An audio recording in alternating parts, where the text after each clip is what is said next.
Live from Staten Island University Hospital Community Park, CSI Sportsnet welcomes you into NCAA Division II baseball coverage on the ECC network. In tonight's non-conference matchup, the College of Staten Island Dolphins take on Dominican University of New York. They got underway early. We have first pitch, and very quickly, we have a 1-1 count on the leadoff hitter for the Chargers, Eric J. Diaz. My name is Joe Foreman alongside Nick Bavona. And Nick, it's good to be back. I got home just in time for the warm weather, as that's grounded toward the right side and through the hole for a base hit. The Chargers have the leadoff man on in the first. Yeah, early swinging right there for Diaz on the third pitch of this game. He gets a single into right field past the diving Rodriguez. And early on for Dominican, they have themselves a leadoff single. Good start for the Chargers, who come in with a record of 4-4. They've won 3 straight. Dolphins come in 3-12, having split a doubleheader on Sunday at Holy Family University. At the plate now, Pablo Guevara, and that bunt lands foul as Leno made a good effort on the dive. Well, we saw this past week where Ryan Keough on the mound made a similar type of play on a bunt attempt, made a dive off the mound and just got the out, avoiding a potential sacrifice attempt for Caldwell in that game. Santoriello comes set, looks toward first a couple of times and delivers. And that's hit well, but well foul. Michael Santoriello, the Dolphins' starting pitcher in this game, will get you his numbers following this next pitch. I last saw him take the mound in Myrtle Beach. That was quite some time ago. It's hard to believe I haven't seen this team play since, and they've now played 15 games. Yeah. For you, it's got to feel like an eternity since you saw them, considering you've been, as you mentioned, in Myrtle Beach, you were in Florida, you were just in Buffalo this past weekend, and now you're back here calling this game tonight. Runner going. Throw from Hunter, skips into second and rolls into center field. That will allow Diaz to head to third, and the throw nearly got over Leno. It was backed up nicely by Santoriello, but Leno was able to snag it. And it's a stolen base for Diaz, followed by a Dolphins error in the field. Now, Nick, who do you charge that error to? The throw did skip in, but that was one that was pretty easy to stop. I'll have to look at the replay. I want to say maybe because of the low throw, I think you maybe have to give it to the catcher. I think you have to because it bounced, but that's one that needs to be kept on the infield. Count now 3-2 on Guevara. It's tough. I'm looking at our pitcher-batter camera, and the throw was there. Yeah, I think a throw that skips in is not a routine play, especially when it bounces multiple times. You probably have to give the error on the throw. Rodriguez certainly had a chance to make the play on the bounce, but another costly error that's really, so far this season, Joe, has really plagued the Dolphins throughout the majority of their games. Yeah, errors have been a really big problem, especially in that first game of the season. I know it was so long ago. As the runners going again, both runners were on the move there. And the grounded is short, results in an out at first base. So Juan Peralta is retired on one pitch, and that fielder's choice ground ball brings home a run. Well, it's a very productive out for Dominican right there. They do move the runner not only into scoring position, but they do bring the first run of this game in and have themselves an early 1-0 lead. Batting in the cleanup spot, Kevin Hirsch, and he hits one in the air out to right field. Kehoe settles underneath it and makes the catch. The runner will advance to third there, and there are now 2 gone in the inning, and Nick, with that fly ball, the first run of the game does become earned. And I think, also, it's a little bit different here today, Joe. This is the first time, so considering I've been here for the majority of our games here at SIUH Community Park, the wind has been blowing mostly towards right field throughout the majority of the games here. It's blowing towards left field here today, so that's something to note as this game goes on. So with 2 outs in the inning now, Santoriello hoping to limit the damage to just 1 run. Standing in the way is Jaden Maya. And Maya lines a base hit into left center field. That one finds the gap and rolls into the left center field gap deep. It's cut off there, but that ball just came to rest on the turf in the outfield. It really ran out of steam at the end there, allowing Riley to track it down. That being said, it's an RBI double from Maya, and it's now 2-0 Chargers. And this is early on, some damage for the Dolphins. And this kind of happened as well, Joe. It's another thing that's been plaguing CSI. They've been able to get 2 outs in some innings so far this season. They have not been able to track down that third out. And so far, another 2-out hit right here gives now Dominican a 2-0 lead in this game. And an out-hit batter. At the plate, very briefly, was Ty Gilligan. He is drilled by the first pitch, and once again, Chargers have a man on first, now 2 on, with 2 outs in the inning. And coming to the plate here will be Evan Amato. Great chance for Amato right here. Already a 2 spot in this first inning for Dominican. Could really put some more damage on if he's able to get something into the gap. We spoke about it before coming on the air as that pitch misses for ball 1. With the Dolphins starting Santoriello, this effectively becomes a bullpen game for CSI. He is not a regular member of the starting rotation, was working out of the bullpen in Myrtle Beach last time I covered this Dolphins team, and hasn't had a start since. We'll have to see who becomes the quote-unquote bulk man for the Dolphins here today, getting a lot of the innings for CSI once Santoriello comes out of this game. That's it softly on the ground to short. Fielded cleanly by Flashner, and his throw across the diamond is in time to retire the side. The Chargers strand 2 on base in the first inning, but not before they score twice on a couple of base hits. The Dolphins commit 1 error in the field and headed to the home half of the first inning. Dominican leads Staten Island 2-0.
Home first inning about to get underway from Staten Island University Hospital Community Park. And Nick, that is the last time I will say the full name of this facility today, SIUH from here forward. Yeah, I think the first inning of the games that I called, I started off with Staten Island University Hospital Community Park, and then I made sure to say SIUH Community Park as the game went along. Because it's a mouthful. It is. It is a mouthful. It is.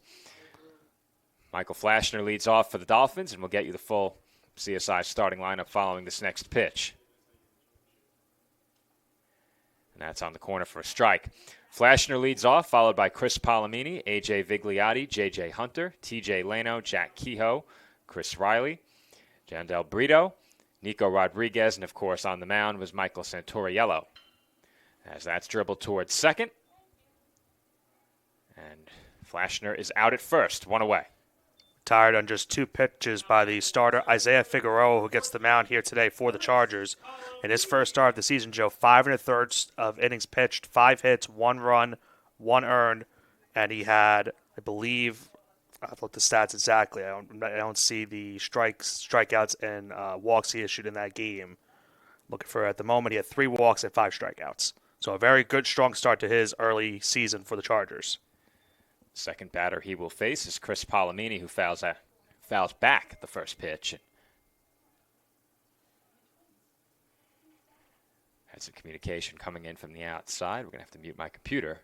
Otherwise, with every text message, you'll get a nice ding on the broadcast. Is that the same? No, is that the same laptop you had to use in Florida for the broadcast? We were streaming off of this laptop. Yeah, it's been very busy these last couple weeks. Very. And Palomini goes down swinging. There goes the alarm. Work always calls, Nick. As the crew knows, I'm always working, whether I'm calling a game or not. A.J. Vigliotti, the batter here.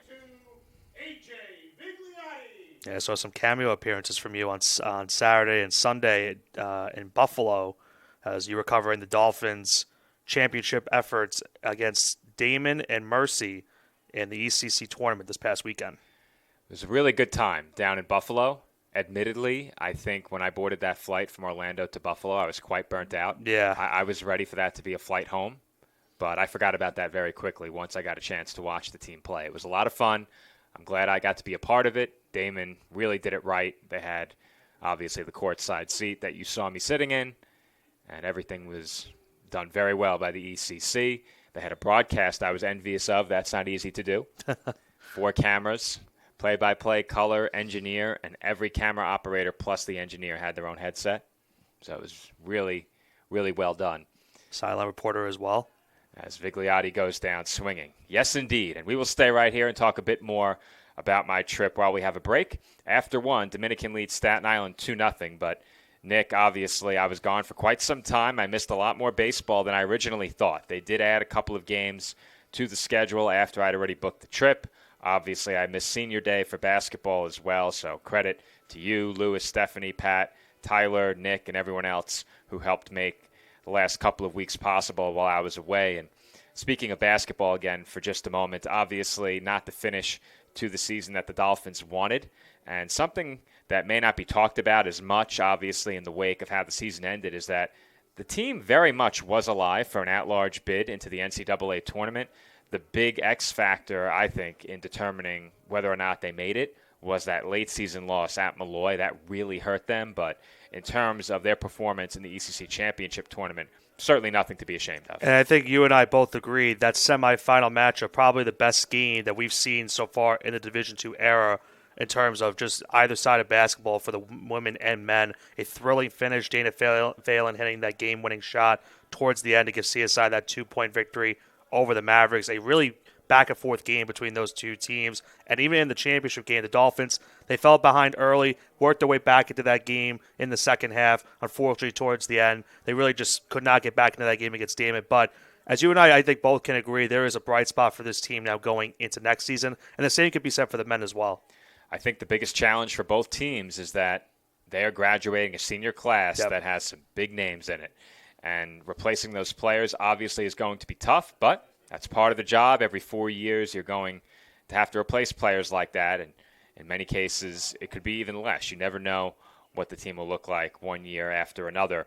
As we begin the second inning here from SIUH Community Park with a called strike. At the plate here, David Nepper. And he looks at a called strike 2. Quickly 8-9-1 in the inning coming up for Dominican. So they're already back. They'll have to the top of the lineup at one point in this inning.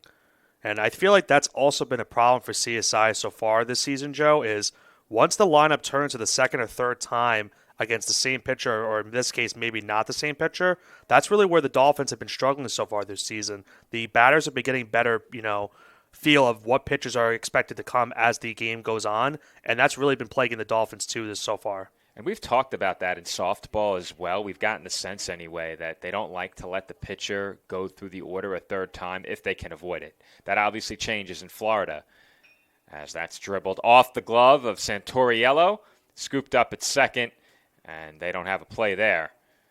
As Nepper is going to reach on an infield single, and Nepper is a hitter who in 32 at-bats came in hitting at .469, has struck out just 3 times. So even ahead of him 0-2, he's a tough out. Yeah, and we kind of expected that as well going into this game. It's been a 4-4 start so far toward the season for Dominican. So going into the first inning, we knew that Dominican was going to be able to hit, and they showed it so far with 2 hits and that first.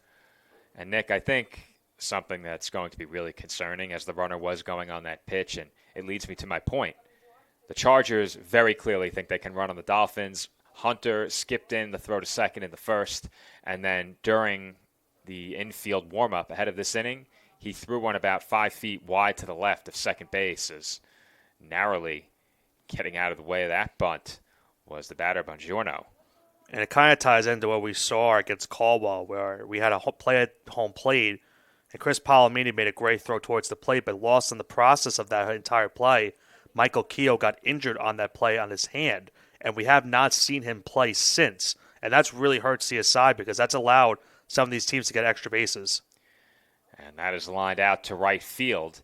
And Kehoe does come in to make the catch on the move for the first out. And that's a big first out. As you said it before, Nick, with the wind blowing from right to left, that's a ball that could have gotten down. If it gets by Kehoe, it's trouble. Yeah, that's been really the spot for these hitters these last 2 weeks, where that right center field gap. But today, that doesn't look to be the case. That one kind of just died down in right center as Santoriello throws back to first base, but the runner is back in safely. So a little bit of a different aspect in this game tonight. We saw already a hit towards left center field kind of die as well, where it just stopped rolling and Riley was able to make the play. Runner going again. Hunter's throw a bit wide of second to the shortstop side, and the base is stolen successfully. Yet another steal for Dominican. This one goes to Nepper. A good backhand stop right there by Flasher. If he doesn't make that backhander stop, that one's going into the outfield.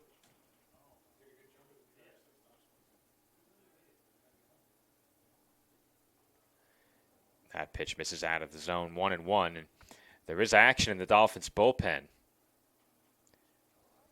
Now, whether or not the Dolphins intend to potentially make a pitching change here, I'm not sure. It looks like starters are throwing down there.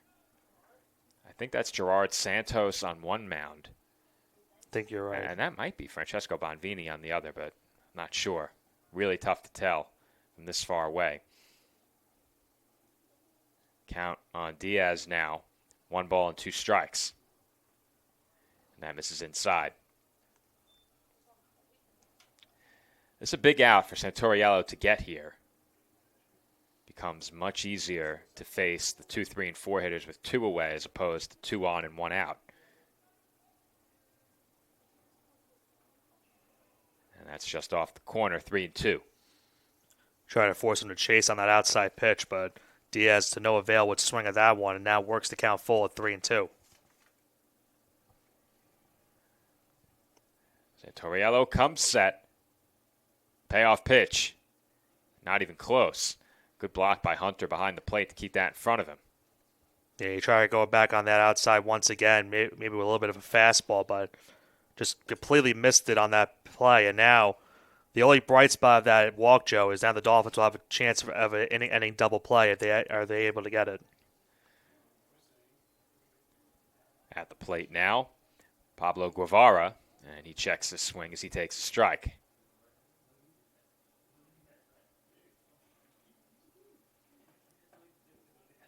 Taking a look as each Charger comes up to bat in this game. I've been looking at the at-bat total for the years. That's hit pretty well out to left field. Riley looks over his shoulder, and it lands just shy of the warning track. That will bring home 1 run. The second runner being waved home all the way from first, and he will score. Advancing to third on the throw to the plate is Guevara, and it is a 2-run double for the Chargers' number 2 hitter. Dominican now leads Staten Island 4-0. Yeah, you pretty much knew it right off the bat, Joe. That was going to go into the left center field gap. A great hit right there. 2 base bag, 2 RBIs, and he gets to move to third base as well on that throw towards the plate. And an early 4 spot here for the Chargers. Not looking good so far for the Dolphins early in this game. With shadows creeping in and the lights not yet on, I'm not sure our viewers could see just how well that ball was hit. There really isn't much we can do about that. Yeah. Obviously, once the lights go on and the sun sets, the view gets better in the outfield, but that ball was hit really well into the gap, and there's a foul ball off the facing of the press box. The count now 0-2 on Juan Peralta.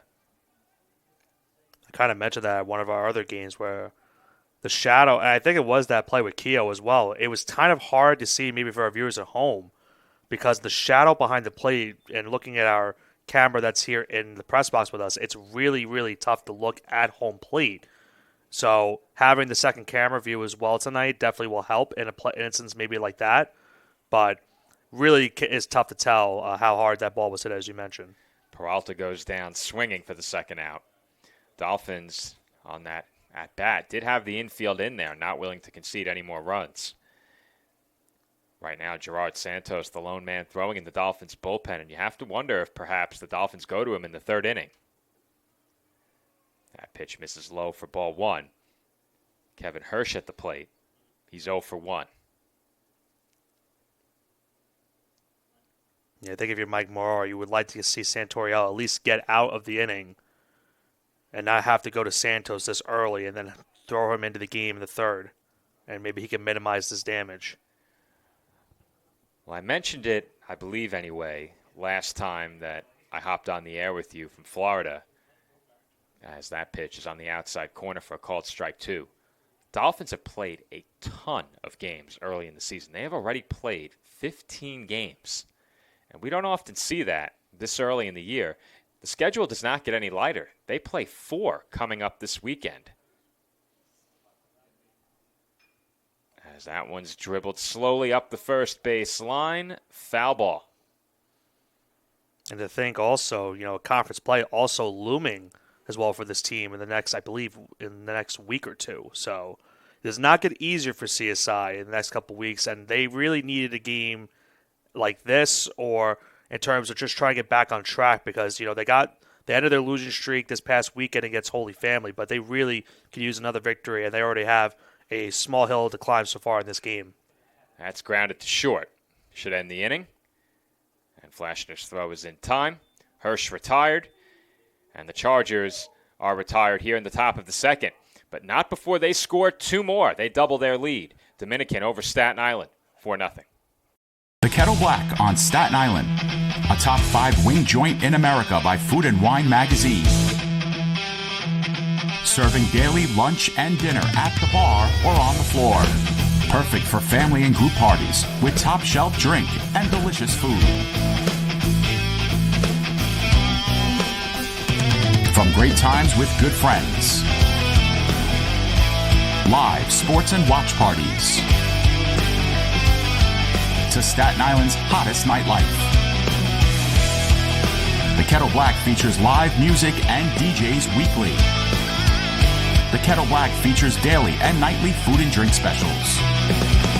The best Staten Island has to offer is at the Kettle Black. We'll see you there at the Kettle Black, located on 415 Forest Avenue, Staten Island.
Home second inning from SIUH Community Park. Dolphins now trail by 4 as that pitch is hit a mile high. And it's caught in right field for a very quick first out as J.J. Hunter goes down on 1 pitch. Yeah, it can't ask better for a pitcher right there, Joe. 1 pitch, 1 out to start the second after a 1-2-3 bottom half of the first inning. Because now TJ Leno will come up. Leno, so far this year, has hit for some power, a couple of home runs. Just hitting 194, however, as he looks at ball 1. And taking a look at the Dolphins statistically early in this season, something that stands out versus previous years, they are hitting at a far lower batting average than I'm used to seeing. I can't remember the last time I saw them south of 250 as a team. It's a team that we know over the last several years has been able to score runs. They're about 25 points behind their pace from last year in batting.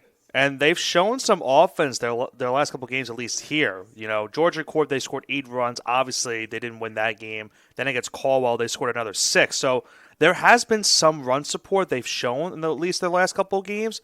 But the problem is, on the other side of things, the pitching hasn't been there in some games. And even when the pitching is there, to your note, the batting hasn't been there. So it's kind of been, you know, the two sides really haven't met so far for a complete game this year. And CSI really needs that. I think maybe the game against Holy Family they had that first game was probably the first time all season where they've had not only the pitching work, but the hitting was working as well. Complete effort is what this team is going to need, especially given how many of their games have gone. And Leno draws a walk here on that 3-2 pitch. The Dolphins now have a one-out base runner. But so many of the games that we've covered in the past with this team have seen some really crooked numbers. We've seen a lot of that. But we've also seen games much like the first game, or I should say the second game, against Holy Family this past weekend, 4-3. And it just seems that whatever kind of game it is, the Dolphins, when it comes down to those final innings, haven't been able to pull it out. I think something that the hitters as well have been doing good this season, Joe, compared to what hasn't been working. If the Dolphins are able to work the count for some of these pitchers that they've been facing, they've been able to work walks and get some hits. But when they swing early in the count, that's really where you've been seeing the low numbers that they've had so far this season. We saw how this inning started. It was a one-pitch first out. The next bat right there with Leno, he worked the count full, got himself a walk, and now Keogh, we'll see what he does here as he quickly is in the count 1-1. And Kehoe offers that pitch low, swings through it 1-2. Speaking of walks, Dolphin pitching this year obviously at times has had a problem with command. They've issued 75 walks. That's 5 per game. The hitters have drawn 63. That's not a bad number. So to your point, they have been able to get on base via the base on balls as that grounder to second results in an out over at second base. Good play there to get the lead runner. That was not a foregone conclusion, but Bongiorno very quickly and decisively made that throw to second. Yeah, I thought for sure that one was going to go into right field for a base hit from Keogh, but Bongiorno, as you mentioned, had to go deep into the gap and make that play, and he made a strong throw into second base to get the lead runner. We'll see if Riley can keep the inning going for the Dolphins now with 2 away.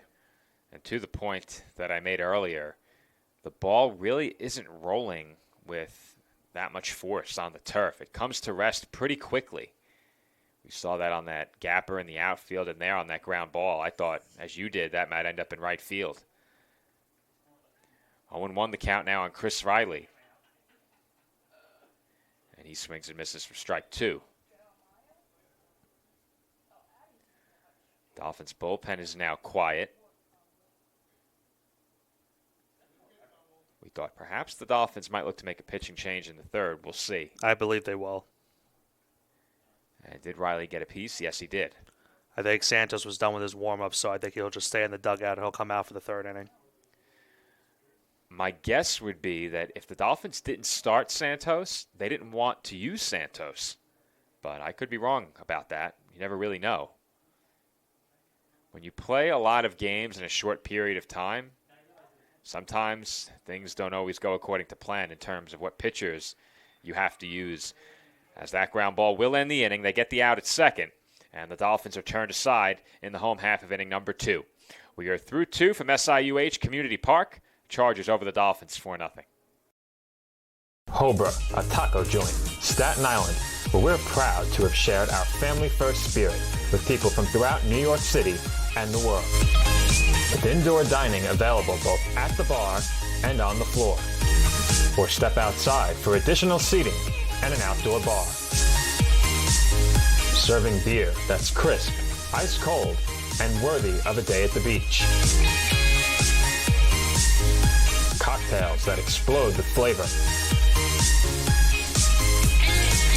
And great food made with the freshest and healthiest ingredients available.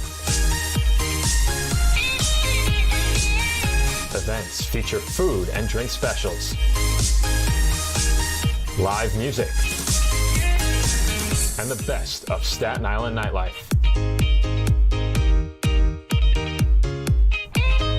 Your CSI Student ID saves you 10% on your dining order at Hobra. Visit us at 412 Forest Avenue, Staten Island.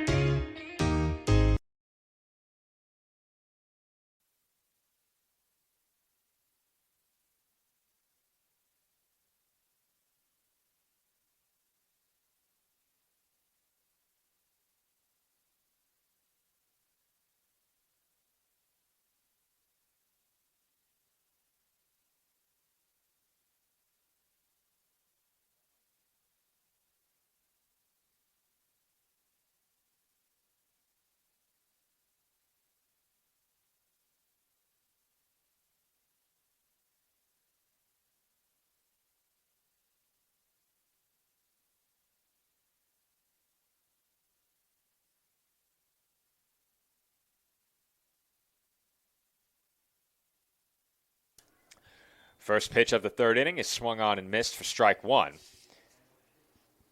Jade Maya at the plate, and Gerard Santos takes to the mound for the Dolphins and very quickly hits the first batter he faces.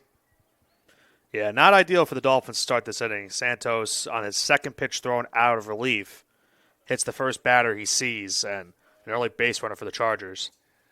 Well, for Santos, he's coming off a season that was probably among the best for a Dolphins pitcher at the Division II level.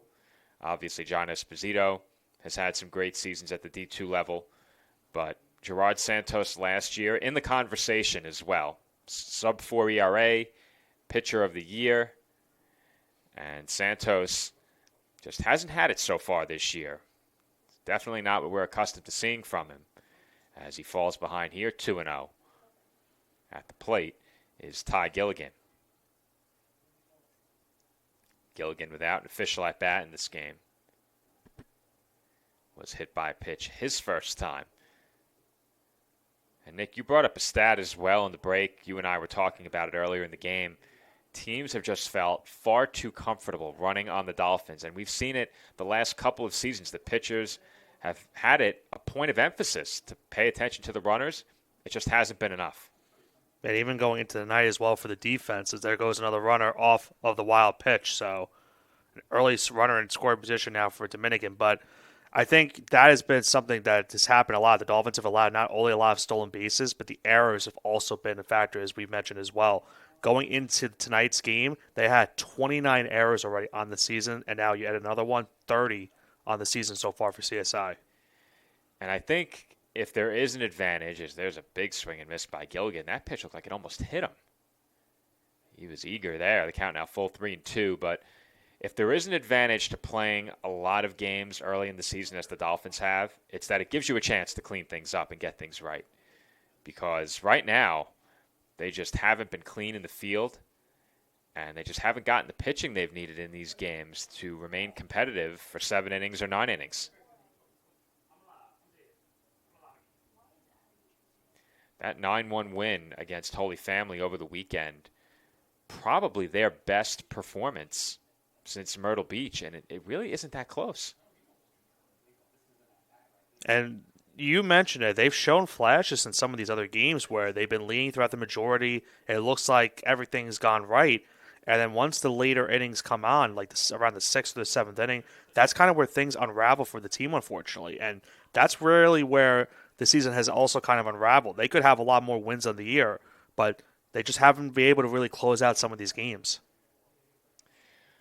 Well, to my point before, when games have been decided in the late innings, the Dolphins typically have not won those games, whether it's a close pitcher's duel or a slugfest. And to your point, the miscues in the field have definitely been a part of it. Stolen bases have been a part of it.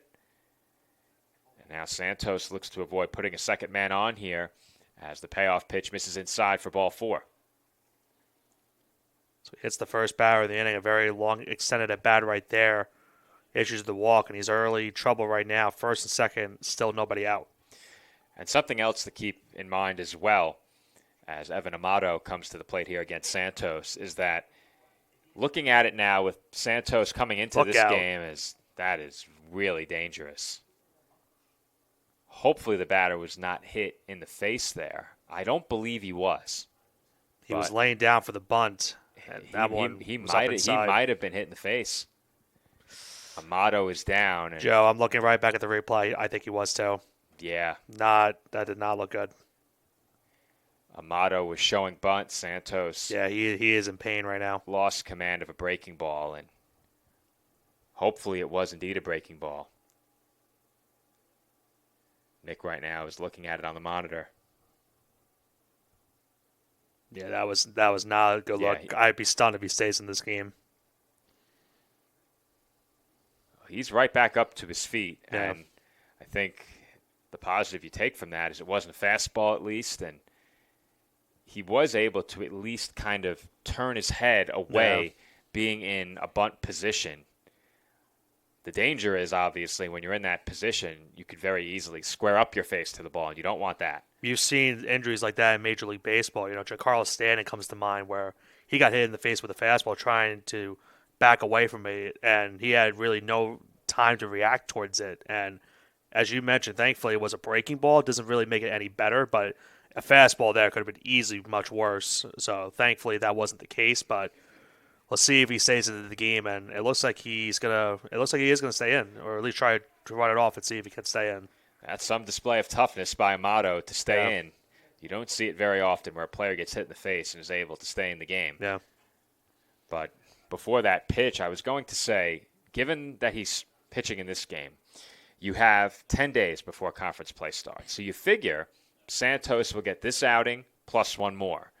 And getting on the mound today plus an additional outing gives him a chance to get it right before conference play. And if you're the Dolphins, you really are hoping that he figures it out because we know what kind of pitcher he is, and he's better than the numbers that he's put up this year without a doubt. Yeah, he's had some command issues so far in this inning, obviously. You know, he's hit two batters, has walked another. And as you see, Joe, down the left field line, the Dolphins have another pitcher warming up in their bullpen. So they're hoping Santos can somewhat get out of this inning without having to give up a lot of runs. A double play ball certainly could help in the spot. Well, the Dolphins will bring the corners in slightly and keep the middle infield back for the double play. And now Santos has a very quick first out as he's able to fan David Nepper on 3 pitches. And I mentioned it before, Nepper is not an easy man to strike out. He goes down flailing at a breaking ball out of the zone. And Santos got him on 3 pitches. Did not have to do much on that at bat. A great first out right there for Santos. And now, as I mentioned before, a double play ball could certainly help and can get him out of this inning unscathed. And you mentioned, Nick, that there is action in the Dolphins bullpen. That's Chris Martinez throwing. Santos ahead 0-1 here, and that's grounded off the glove of a diving Leno for an extra base hit.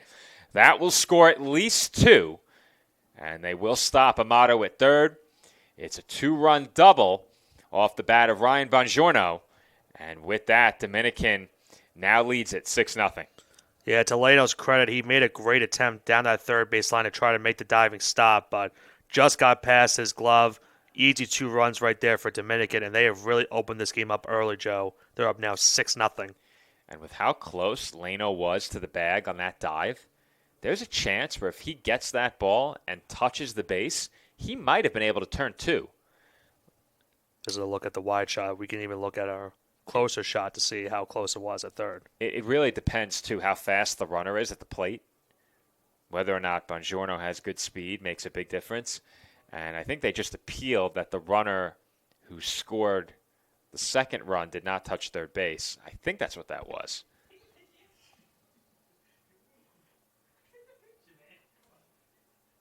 Nick right now is checking it. We have a great view of it on the replay.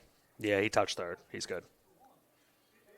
I think that's what that was. It could have been a pickoff. We saw another instance like that happen, I believe, in our last game. It was either our last game or the Georgian court game where Mike Morrow made an appeal as well that the runner didn't touch one of the bags. It's back to the top of the order here with Eric J. Diaz, and he's quickly in a 2-strike hole. Here's a look down the third base line. How close was the dive? Very close. Right off of his glove, as you mentioned. Yeah, thought so. 0-2, inside. The Dolphins now obviously will play the infield in here. Already trailing by 6. There is action in the bullpen. As we mentioned, Martinez getting warm, but I think if you're the Dolphins in this game, you give Santos every chance to figure it out because you need him. Once conference play begins, you're going to be playing 4 games across 3 days, and you're going to need 4 starting pitchers, at least 3. You cannot go into those conference series with only 2 pitchers that you can rely on, as that's on the inside corner for a called strike 3. But like I said, Nick, I think you give him every chance to get it right. I think these games build confidence. You're trying to get confidence back in your pitcher. Even though it's been a slow start to your season, you need outings like this to get you back in. Obviously, already has given up 2 runs, but if you can get some continued success as you go along in this game, getting that strikeout definitely will help. If he can get this last out, maybe it will build his confidence as this one goes, and maybe it can help the Dolphins try to chip into this deficit. That deficit right now stands at 6 runs, and at the plate, Pablo Guevara has a chance to potentially make it 8 with a base hit. He's ahead 2-0 here. On deck is Juan Peralta. Comes the 2-0. That's hit in the air foul, out of play and into the seats down the left field line.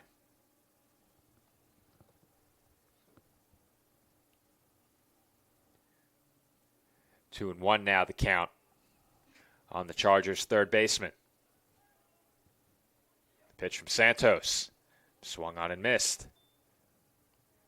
And that was strike 3. All right, they were 1 pitch behind. That was strike 3. And that will do it for the Chargers here in the 3rd inning. But not before Dominican scores 2 more. They now lead Staten Island 6-0. No, I'm right. The podcast that uncovers the origin stories of some of the biggest names in sports, media, and entertainment. Nick Durst here along with Joe Calabrese. Here we are, 200 episodes later, about 150 episodes with guests, our friends, soon to be your friends. Well, it's pretty clear, Joe, that it's all about You Know I'm Right, the podcast. That's my You Know I'm Right moment.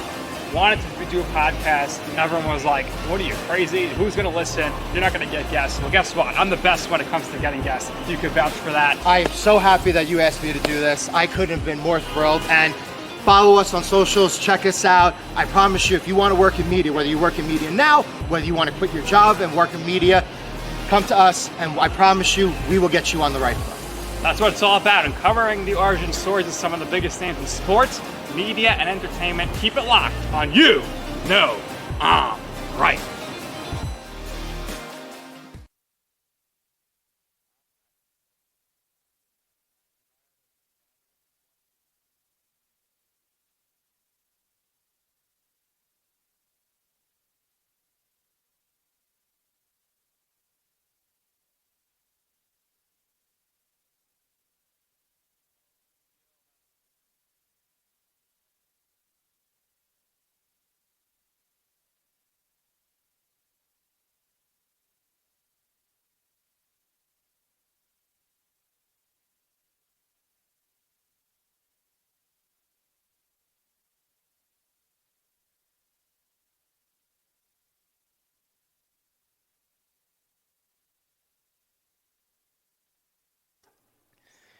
And we are back for the home 3rd inning.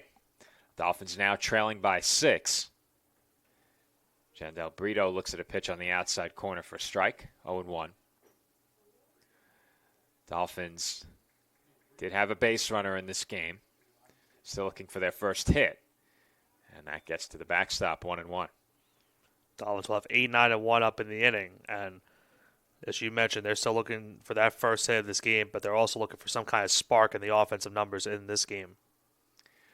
We were looking at it during the break. I mentioned earlier how the Dolphins really haven't hit for a high average this year relative to what we've seen. They've typically been a team between 270 and 280 at the D2 level.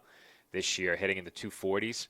However, a lot of their pitchers who have the best numbers anyway, the top arms right now, all have batting averages against in the 200s and the 100s. It's some of those names that in the past have been really good, like Gerard Santos, who struggled early in the year. Batting average against him thus far is .410. And you expect that to come down, obviously, as that's a fly ball to right and Brito is retired. But Dolphins as a pitching staff right now have those top arms with low batting averages against. As a unit, the pitching staff has allowed a 293 batting average against. Nico Rodriguez now comes up one away in the inning.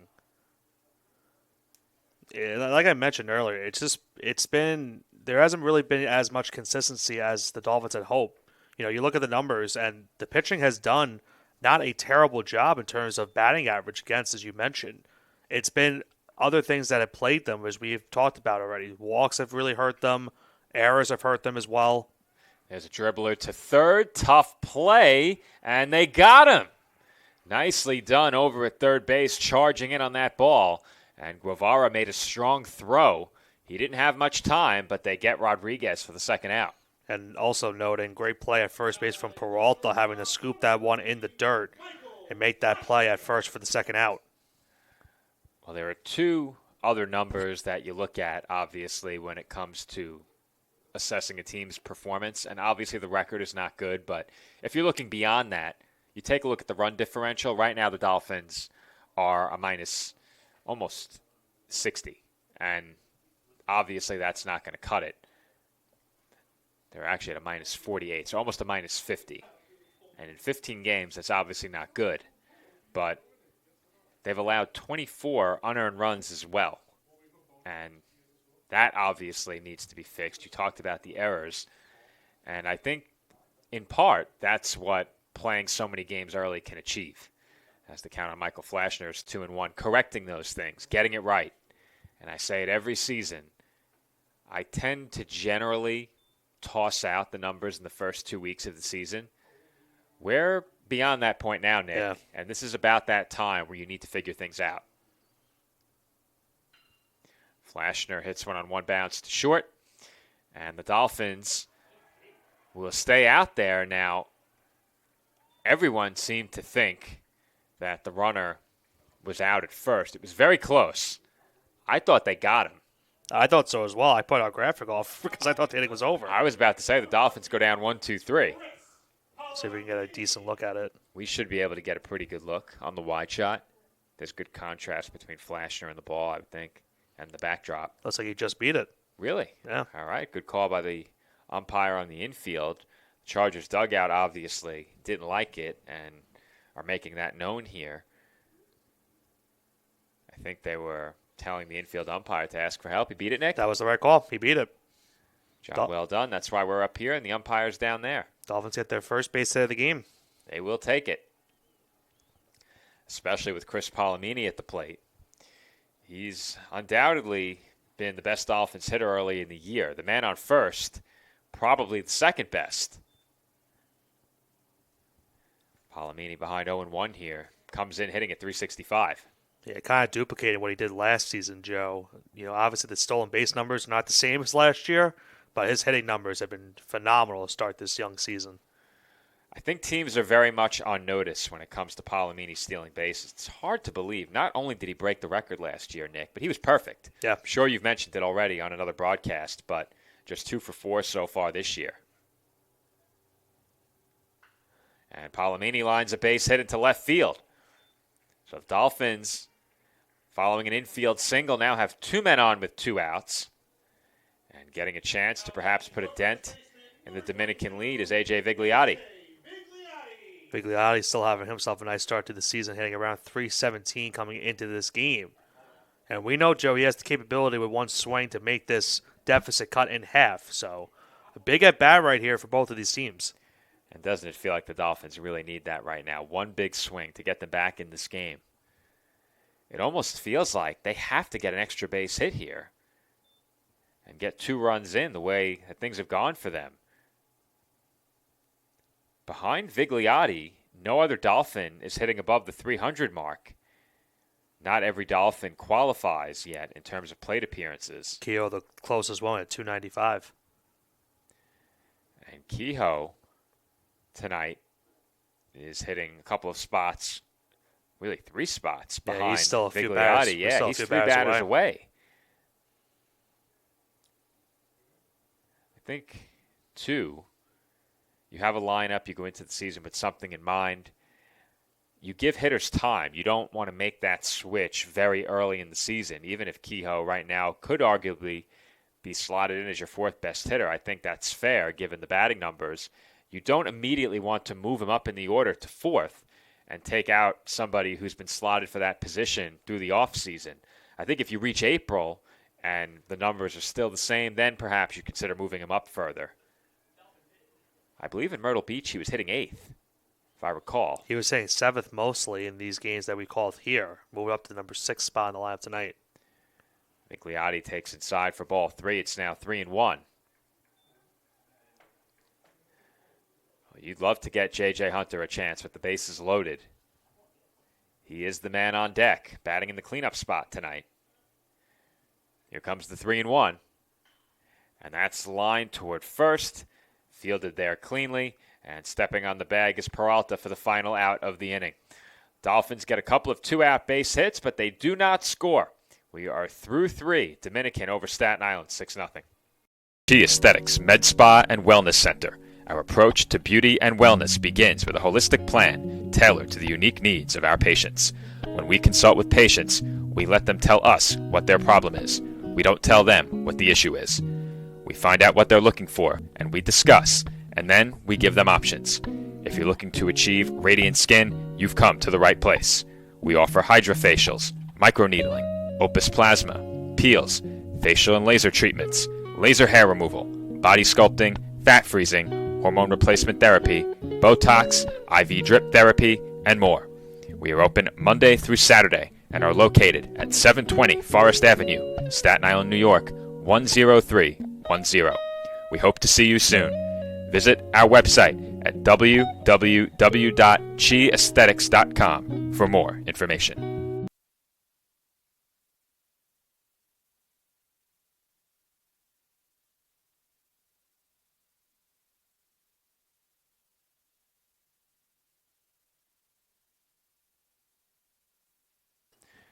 Fourth inning about to get underway here from SIUH Community Park. And Nick, Dolphins have gone to the bullpen once again. Chris Martinez was throwing during the last inning. He comes in to pitch the fourth. Yeah, not an easy spot for him to come into already. 6-0 lead for Dominican in this game, and he's really being reliant on to try to keep this game within reach for CSI. You know, a lot of games still left to go in this one, but the Dolphins definitely had their best chance at this game so far in that last half inning, but they stranded 2 base runners and now come into this fourth inning still trailing by 6. And I think this pitching change does give you some insight into what the Dolphins have in mind for the weekend. Obviously, I mentioned it before. You would have loved for Gerard Santos to take some time in this game and get things right. However, the Dolphins probably are going to need him this weekend. And if you were to pitch him in the Sunday games, that would leave him on, I believe it's 3 days rest. So you probably can't do that. Maybe that'd be 4 days rest. I'd have to think about it in my head. So you'd have Wednesday, Thursday, Friday, Saturday. Yeah, you'd have 4 days rest. Sunday would be 4 days rest. But you really can't extend him to the length of a full outing in this game if you plan to pitch him over the weekend at Shippensburg. So I would assume the Dolphins do plan to use him, and I think that's why he came out after just 1 inning, even though it was a very difficult inning for him. Yeah, had a couple of hit batters, a walk, and then allowed that 2 RBI double in that inning. At least was able to keep it to 2 runs, but we'll see now when he next pitches, as you mentioned, most likely will be at some point this upcoming weekend. But as you mentioned as well, Christopher Martinez now gets the mound, and let's see what he does here in the top of the fourth. Get you the numbers on Martinez in just a moment. 4 appearances for him already this year, and it has not gone well thus far. That's a good start, however. Ground ball to second, and there's a 1 pitch out. Peralta not happy about it. He slams his helmet down. Yeah, he's still walking from just around the bullpen where Dominican has in right field. And I can't tell, Joe, because he's walking a little bit gingerly towards, I don't know if he got injured maybe on his way to the first. Maybe he tweaked something on the way down the line, but I thought it was simply frustration. Yeah. I'm only thinking that because of how he's walking right now. He's still walking towards the dugout. Yeah, I don't see anything as he enters the dugout, but we'll monitor that, and if we are able to pick up on anything, we'll let everybody know. So Peralta retired, and Kevin Hirsch will be the batter. Peralta now 0 for 3 in the top of the fourth inning. I know. It's kind of hard to believe. Hirsch 0 for 2. Count on Hirsch 1 and 2 here. Dominican has gotten 2 runs in each of these first 3 innings. And that's a trend the Dolphins would love to stop right here, as Hirsch was nearly hit by that pitch. Count 2 and 2 now.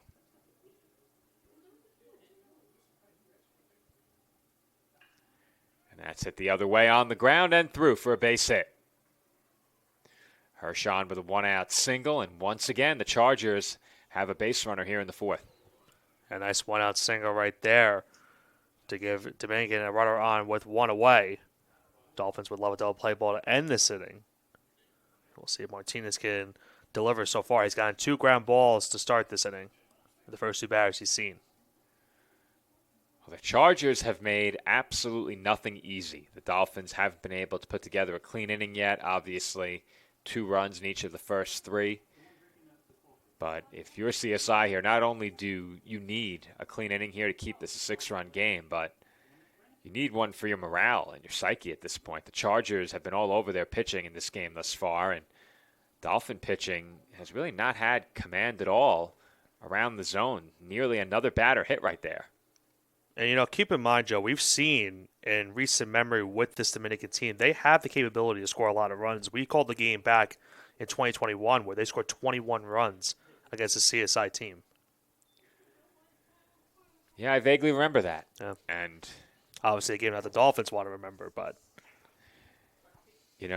over time, I would think that as I call more games, I would lose my recollection of individual games, but I tend to have a pretty good memory of a lot of individual games. I do remember one game where there were a lot of runs. That was during another stretch of early season struggles a couple of years ago, but last year these teams faced off a couple of times at CSI, and obviously the second game in that doubleheader was a very meaningful one, as Mike Morrow earned his 300th career win. And if I'm not mistaken, Gerard Santos pitched that game. He did. And went the distance, complete game shutout. Yeah, I mentioned that that story that we had that started here originally for the 300th game with the game against Caldwell and the obvious results that happened afterwards. But then that Dominican game, as you mentioned, that was the 300th career win for Morrow in his collegiate baseball coaching career. That ball was hit a mile high on the infield. It's caught by Vigliotti, and with the runner going on the pitch, he had to retreat. Hirsch had to hurry back to first. But now that it's over, I can tell you a story from the weekend. During the semifinal matchup, Marquise sent me another graphic saying championship bound for approval. And I said, "Are you really doing this again?" And he laughed. But fortunately, the Dolphins pulled that game out. He then did it again the following day. So he sent it during the game. During that game. During the game. Okay. To have it ready in case we won. Right. So I'm assuming he had one ready then. He had one ready for the championship as well, yes. It's not easy to have to do that because you don't want to make the graphic and, jinx your team, but at the same time you want to have it ready just in case. You have to have it ready. Right. A lot of that stuff is It's templated. not easy. A lot of that is templated. It's more finding an image that works. Right. As that's fouled off by Gilligan. The count now 0-2. At the plate, Ty Gilligan still with that official at bat. Has walked and been hit by a pitch. Yeah, I saw Marquise's text message with Dana Phelan the day of that game against Mercy telling her to keep shoot, and she certainly was keep shooting in that game, and as I mentioned, the big reason why they won in that semifinal matchup. It's grounded to second. And the short throw to first is in time to retire Gilligan and the Chargers. Dominican Strands won in the fourth. They still lead at 6-0. My path to a college degree would have been completely different had I not run Division II cross country for the University of Mount Olive. Having an athletic and academic scholarship was key for my success. Our coaches were really helpful with balancing out my academics and athletics. I decided to attend graduate school because I wanted to become an athletic director. Receiving the postgraduate scholarship through the NCAA provided me with the flexibility to choose the school that I wanted. So now I know that I can accomplish any goal that I set for myself.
J.J. Hunter will lead off for the Dolphins here in the home fourth inning.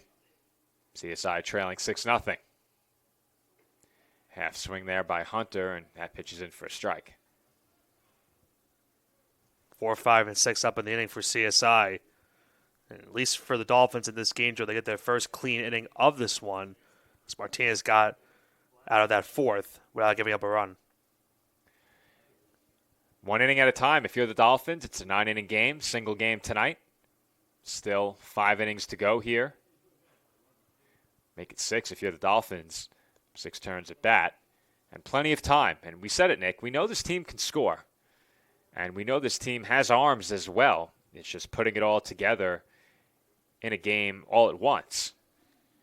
That's been the big hurdle for this team to overcome early in the year. Defense, scoring, and a strong pitching performance for the full 7 or 9 innings. 1-2 the count on Hunter, and he goes down swinging. And we saw that last inning. Figueroa allowed 2 hits before getting that final out. And he gets a nice strikeout to start off this bottom of the fourth. That's the 3rd strikeout for Figueroa, and TJ Leno will be the batter.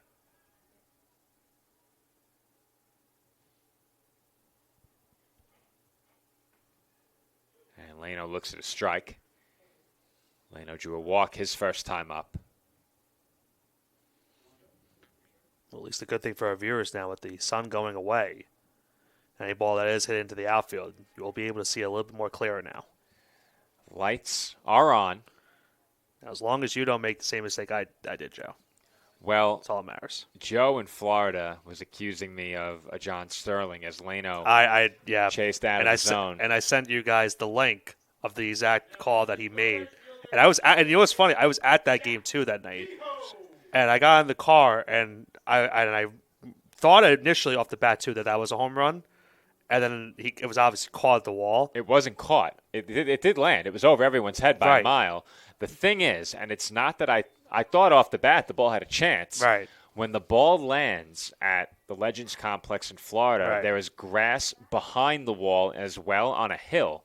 So it's really hard to tell if the ball landed at the base of the fence or if it landed behind the wall on the grass. Right. It is very, very precarious as a broadcaster. So you have to be very careful and take your time. Count 2-0 here on Jack Kehoe. And he grounds one to second. Handled cleanly. And the Dolphins go down 1-2-3 in the fourth. We are through 4 from SIUH Community Park. Dominican over Staten Island 6-0.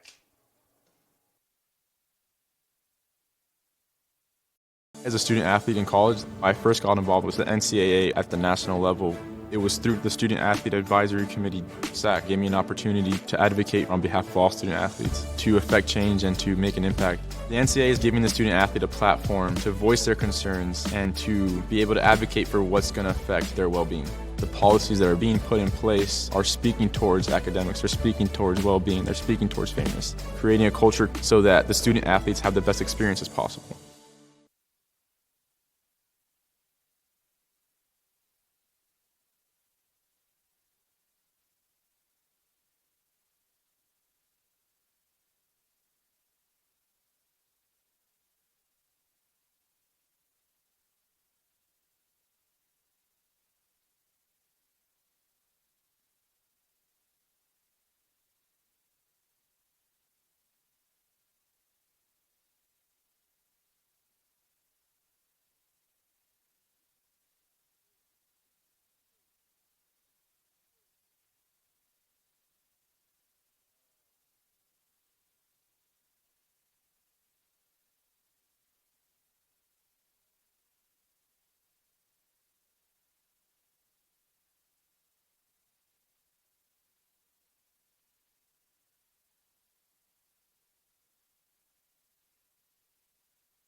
And we're back for the fifth inning here on CSI Sportsnet. The Dolphins still trail 6-0.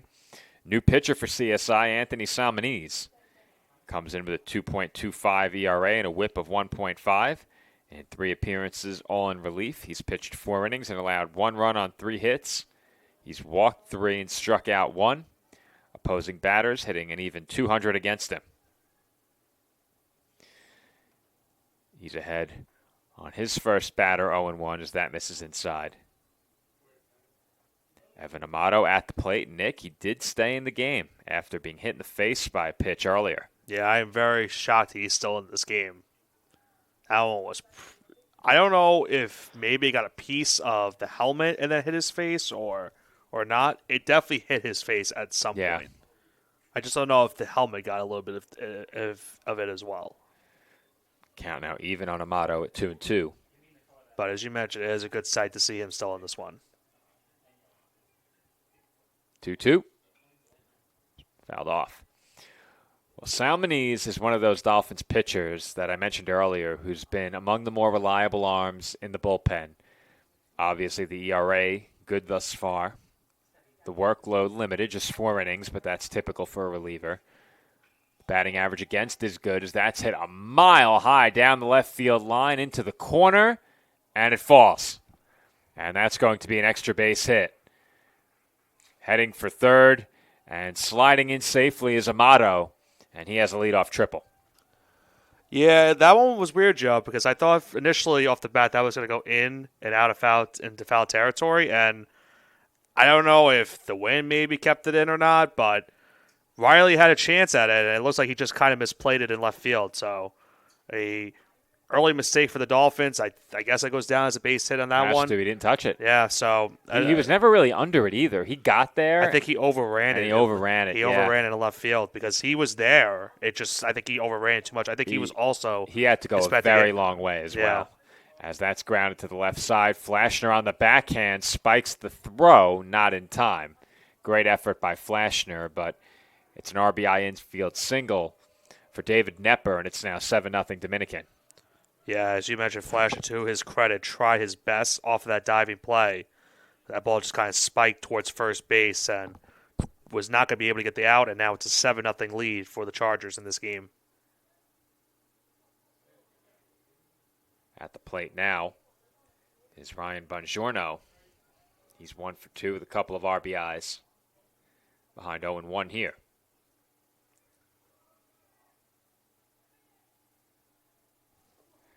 For the Dolphins, this is their last game before they play 4 over the weekend. Those games against Shippensburg as Hunter hesitated on the throw to second with the runner going, and it's another stolen base for Dominican. This time it's Knepper. I'm trying to think, Joe, how many stolen bases it's been now in this game for Dominican. They've had a bunch already, and it's still only the 5th inning. Nick, I mentioned that the Dolphins play Shippensburg on Friday and Saturday. They have another doubleheader at Mansfield on Sunday as well. They play 6 games in 3 days. I'm assuming that they're going to stay in Pennsylvania. Yeah, they have to. To bus it 3 straight days for doubleheaders. I'm assuming it's a weekend trip. Yeah. And that's why they've scheduled that way. But I'm not entirely in the loop when it comes to those kind of plans. I'll have to ask. I would guess they're staying the weekend.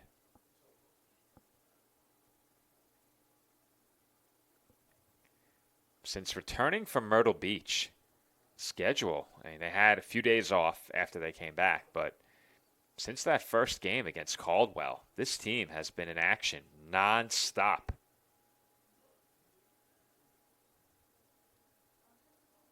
Yeah, really no time to rest, and it really hurts a team that's, when you have struggles like this, you want to maybe some point have some rest to try to get that fatigue off and make sure that you can fix what's been going wrong. They really haven't had that much time to rest and make those mistakes that they've had so far this season and fix them. And it's really, as we mentioned, it's really been hurting them these last couple weeks. And they were supposed to play 2 more games. Right. Keep that in mind. They had the middle of the week off last week because their doubleheader at Lincoln was canceled. Right. And they had a game earlier in the year against Bloomfield as well. That was rescheduled. Count on Buongiorno 1 and 2. That's a good point as well, as that gets by Hunter, and Nepper will advance to third. I'm taking a look at last year's schedule. They came back from Myrtle Beach on a Monday and got back to action on a Friday. This year, they came back on a Monday, and I think they got started on Saturday.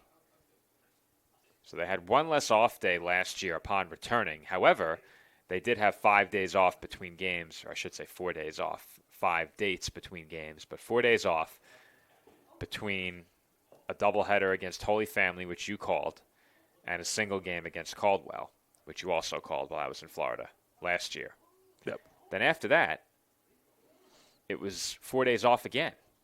So they had a lot of time between games. They did not schedule like this last year. Dolphins played 43 games last year. They're going to be, by the end of the month, they're going to be at what, 30? I have to do math, but I think you're right about that. Close. Though, with conference play starting, I did notice the team is not playing nearly as many games around the conference games. So obviously things will slow down a bit. But tonight is number 16. They play 6 this weekend to get to 22. If I'm doing the math correctly, I think it's 32 at the end of March. And 32 by the end of the month? I could be wrong. I don't know if I'm doing my math right. That's a lot of games, yeah, Nick. That is a lot of baseball. They do have a few non-conference sprinkled in along the way, and that's grounded through the right side for a base hit.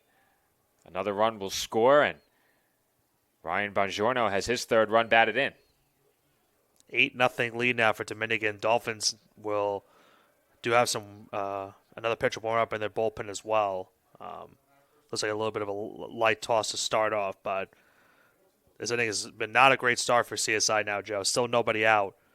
Now right on first, and another 2 spot for Dominican in this game. And this is not the last time that the Dolphins will play Dominican this season. They will play them again late in the year in Orangeburg on April 29th. That game comes after the next time we are here at this facility. We are not back here again until the end of April for Heroes Day. That's grounded to second, backhanded by Rodriguez, and Diaz is out at first. 1 away. Rodriguez was already moving towards second base on that hit and run attempt, but thankfully for the Dolphins was able to get there in time for the first out. Dolphins will begin conference play on Friday, March 21st at the CSI Baseball Complex. That will be their first game played at CSI of the year. And another wild pitch. Runner took a big turn there, but Buongiorno will stop at third. At the plate here is Pablo Guevara. Guevara, 1 for 2 with a couple of runs batted in, has drawn a walk and struck out. When you look at the team history as well between these two teams, Joe, when they met back in 2021, that first matchup, the Dolphins have taken 4 of the 6 meetings between these two teams since they reignited this matchup, as that's a base hit right there. We'll bring in the 9th run of the game for the Chargers, and they now have a 9-0 lead. Big turn there by Guevara at first as well, but he will hold up with an RBI single, his 3rd run batted in of the game. And at this point, if you're the Dolphins, you just need to figure out a way to get what would be the final 14 outs in this game now. Had to put my math skills to work there, but obviously you have time ahead of the weekend, 3 days between now and Saturday to rest the pitching staff, but you really can't extend anybody too long in this game with how much baseball you're playing over the weekend.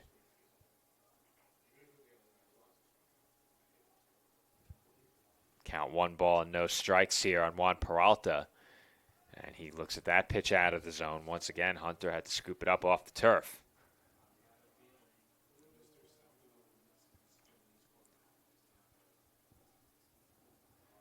I think the good news for the Dolphins, if there is any right now, Nick, is that when conference play starts, all of this can be forgotten very, very quickly.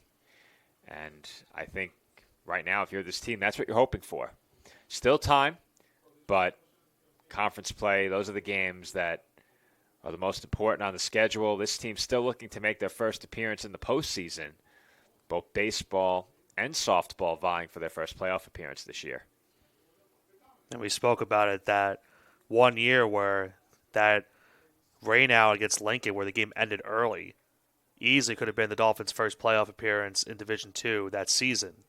And because of that, they are still in search of that first mark, as you mentioned. Count now full on Peralta, 3-2. And that's hit to short. Could be a double play. They go to second for one. On to first. 6-4-3. And the Dolphins are out of the fifth inning. But not before the Chargers put together their biggest inning yet. They score 3 more runs. They now lead Staten Island 9-0. On and off the court, we're focused on creating lifelong opportunity. And that starts with education. More college athletes are earning degrees than ever before. But we've still got work to do.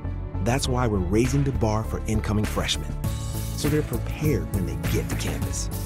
And why teams can't play in championships unless they make the grade. Education matters, and putting academics first creates a pathway to a lifetime of opportunity.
We are at the halfway point from Staten Island University Hospital Community Park. Dolphins trail 9-0. And Chris Riley swings and misses at the first pitch in the home fifth for strike one. Well, Joe, you lied to yourself. You said the whole thing. Oh, that's true. You I didn't say did. SIUH Community Park that time. Did. You said the whole thing. When you're looking up the scoreboard, it's a bit easier. Nice cheat sheet. First time I came on the air here, I think I butchered the name badly. I think, in all fairness, hasn't? I think we all butchered it at one point as well. And I think they told us, like, yeah, by the way, it's this name. So we had to make sure we got it correct after that.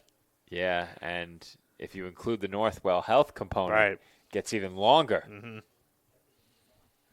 Count 1 and 2 here on Riley. We know someone from Northwell. Comes the 1-2 pitch. That's grounded foul. Well, for us, Nick, after tonight, we have quite a bit of time off. Yeah, I believe it's the 21st, as you mentioned, is going to be the next time 10 we're back. days. Yeah. 10 days. As Riley goes down, swinging. And I think you would know better than I. When's the next time softball has a home game? Because they don't play home for a while. It's going to be a while. Yeah. It's going to be a while until we see them again. Is it And mid-April for them? I think it's the first weekend of April, maybe the second. April 5th, I'm looking at it now. Yeah. It's a long time. Mm-hmm. And, you know, the reason those games are scheduled that way so late, as Jandel Brito takes ball one, the reason that softball scheduled like that is because there was planned work to be done to the field. We were told that they had to be done by March 1st, but just in case they weren't, they scheduled a bit later. That's why we saw those games at Seton Hall a couple weeks ago. Well, those games were not our home games originally. They were scheduled to be Chestnut Hill's home games. Their field wasn't ready. So we took it as our home game. Met in the middle. And, met in the middle. Now, baseball was at Holy Family this past weekend, and they were having trouble getting coverage for the game. There were no live stats, no video stream. Had I been here in New York City, I would have covered that game for them. I would have went with the team and covered it. That being said, obviously I was in Buffalo. Count 3-1 here on Brito, and he takes ball 4. So a 1-out walk issued by Brito. The Dolphins still in search of that first run of this game.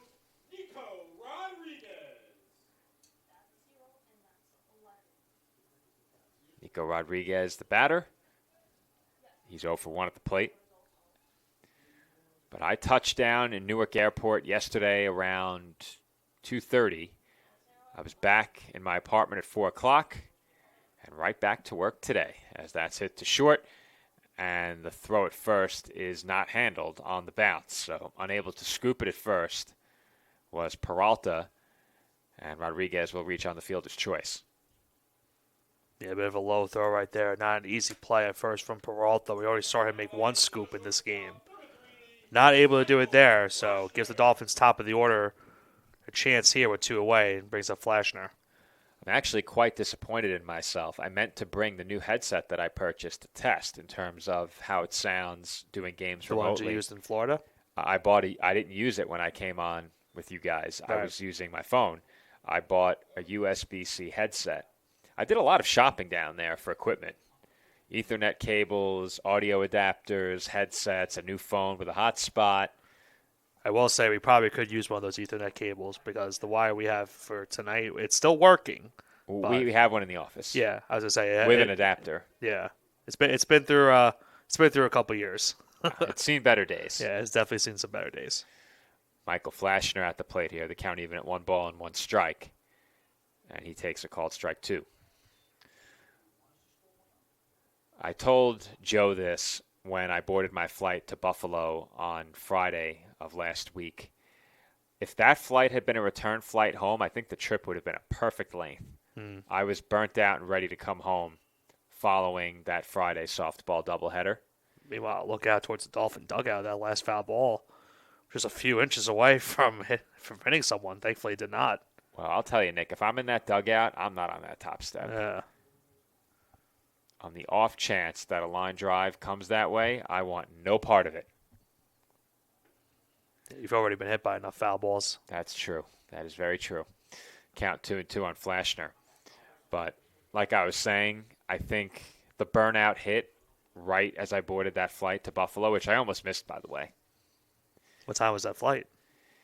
It was, I think, an 8:10 flight, as that's line to second for the final out in the home fifth. The flight, I think, was 8:10, and I arrived at the airport. I want to say I got to the security gate at like 7:30. Gates A and B had massive lines. Gate C, ghost town. Thankfully, I was Terminal C. So I got into my seat, ready to board, I think at about 7:40. But it could have been not so good. We are through 5 here on Staten Island. Dolphins trail 9-0. When all eyes are on the court, we're focused on what matters most, preparing college athletes for a lifetime of opportunity. After the buzzer, off the court, it's about education and working to earn a degree. Creating healthier campuses through groundbreaking research and policies. And a fair shot so dreams can stay on track. United as an association, we've got work to do. We're building a pathway to lifelong opportunity.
Sixth inning here at Staten Island University Hospital Community Park. And I said, Nick, why not one more time? Yeah, why not? Why not? As that pitch is dribbled foul by Kevin Hirsch. Count 0-1. He faces Anthony Fusco here in the top of the sixth as the Dolphins make another pitching change. Fusco, the new Dolphins pitcher, and that's tapped to third. Leno charging. Strong throw, not in time. It gets under the glove of a new Dolphins first baseman. That is Mike Cunningham at first. And then Cunningham sent the ball into left field. Yeah, that one soared away. Well, Dolphins, as we mentioned earlier, hoping to clean things up a bit defensively, and obviously that's not what you're looking for in a situation like that. Now, on that play, is that a hit and an error because he moved to second? Yes. Yeah. It's an infield single and an error on the advance. Discussing it right now. Just trying to make sure that they got that on the board.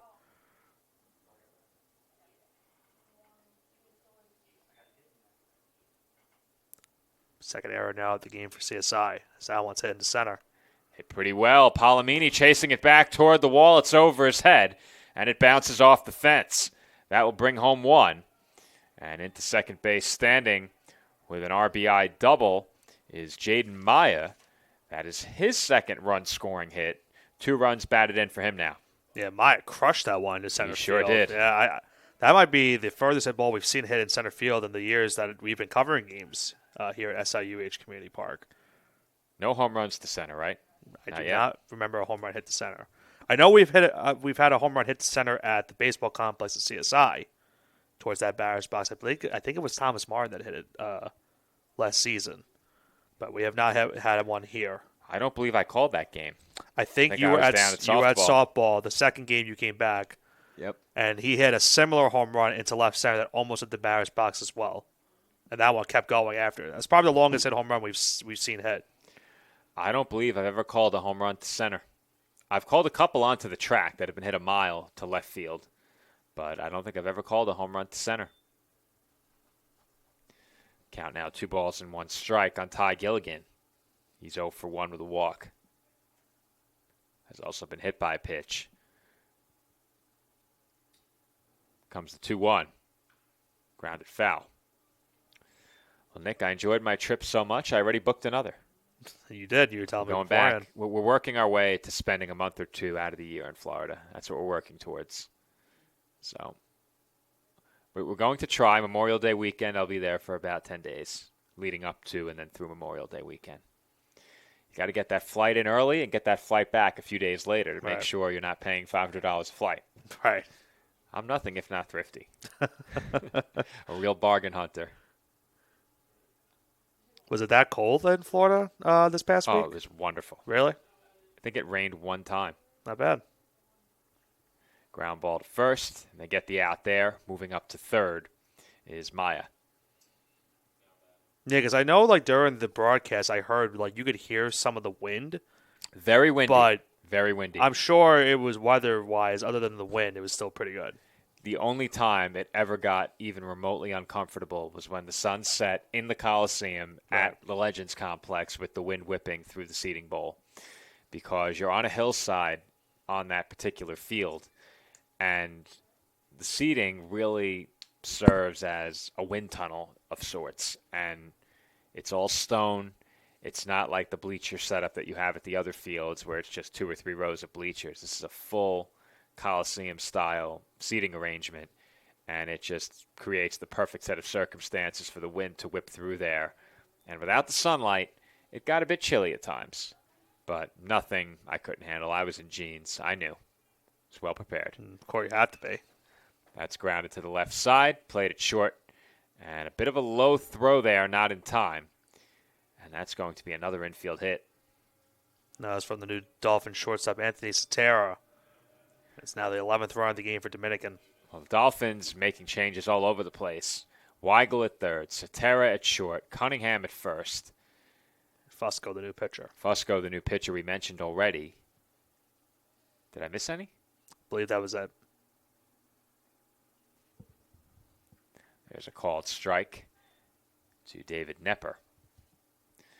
Nepper 2 for 3 with a run batted in. It was Evan Amato picking up that infield hit. He stands over at first. as Nepper takes outside. Well, I will say for you, at least you got one of the better days in terms of weather tonight. Not much wind. The weather is not really cold, not really warm. It's kind of in like that middle where I really like it. And I was at MSG last night going towards MSG, and the weather was really good, in terms of walking towards the garden. When I was on the plane and we were making our final descent into Newark, the pilot came over the intercom and said, temperatures of 64 degrees. As we approached Newark, I was thinking to myself, wow, that's great, as that's lined through the middle for a base hit by Nepper. And he's now 3 for 4. Chargers with 2 on, still just 1 out. But the weather that I returned to was phenomenal. I have no complaints. Yeah, no, you can't complain about anything with the weather that's been so far. And hopefully it stays that way. I've had just about enough of the cold this year. I think that next year as well, don't want to leave out the Buffalo leg of the trip. Bit colder there. Yeah. As that pitch is in for a strike to Ryan Bongiorno. Bongiorno 2 for 3 with 3 RBIs, but the area immediately surrounding Damon University in Buffalo was very nice. I would definitely go back, and if the schedule permits, I'll probably follow the team up there again next year. I think I'll probably make that trip again. The flights to Buffalo, $50. Yeah, nothing. The flight time, less than an hour. Right. It doesn't get much better than that. Plus, that's grounded through the left side for a base hit. The Chargers will send home another runner. Scoring from second is Amato, and it's now 12-0. But when you have a train outside of your apartment, literally right outside the window that takes you straight to the airport, and you don't have to park, you can't ask for much more than that. Works out very well for me. I think I ended up right where I'm supposed to be. Right. On the go, Joe, they were calling me. Yeah, you certainly have been on the go these last, 2-3 weeks? I was living out of a suitcase for 17 days. Yeah. And that is hit deep to right field, up into the wind, and it does not matter. That is a 3-run homer for Eric J. Diaz. And just like that, 3 more runs come in for the Chargers. Their lead grows to 15. 15 runs, 15 hits for Dominican in this game. They are just pouring it on the Dolphins. And, Joe, it is still only the 6th inning. Well, obviously, this game has gotten out of hand now. And the Dolphins appear as if they're going to go to the bullpen. The Chargers dugout full of life. And I thought the dugout signaled to the bullpen, but no pitching change coming yet. Diaz knew right off the bat, Joe, as well, that was gone. Yeah, he hit it into the wind, Nick. Yeah. A mile high up into the wind as now hit batter. Guevara is hit by the pitch. And it takes quite the swing to hit a no-doubter like that up into the wind tonight because, as you said, Nick, the wind is blowing in from right center field, and it did not matter in the slightest. That was a no-doubter off the bat of Diaz. A correction, that was their 16th hit of the game, that home run. Dolphins will go to the bullpen here and make a pitching change. When we come back, we'll see who it is coming in out of the Dolphins bullpen. I believe it was Ryan Fiore throwing, so we'll see if he's the new pitcher after this break. If I lose, I'll respond with respect. If I win, I'll back it up with humility. If I fail, I'll rise up with honor. It's tough for us to put it all on the line. Don't undo my hard work with poor sportsmanship. Respect. It's the name of the game.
Ryan Fury is indeed the new Dolphins pitcher as we play on here in the 6th inning.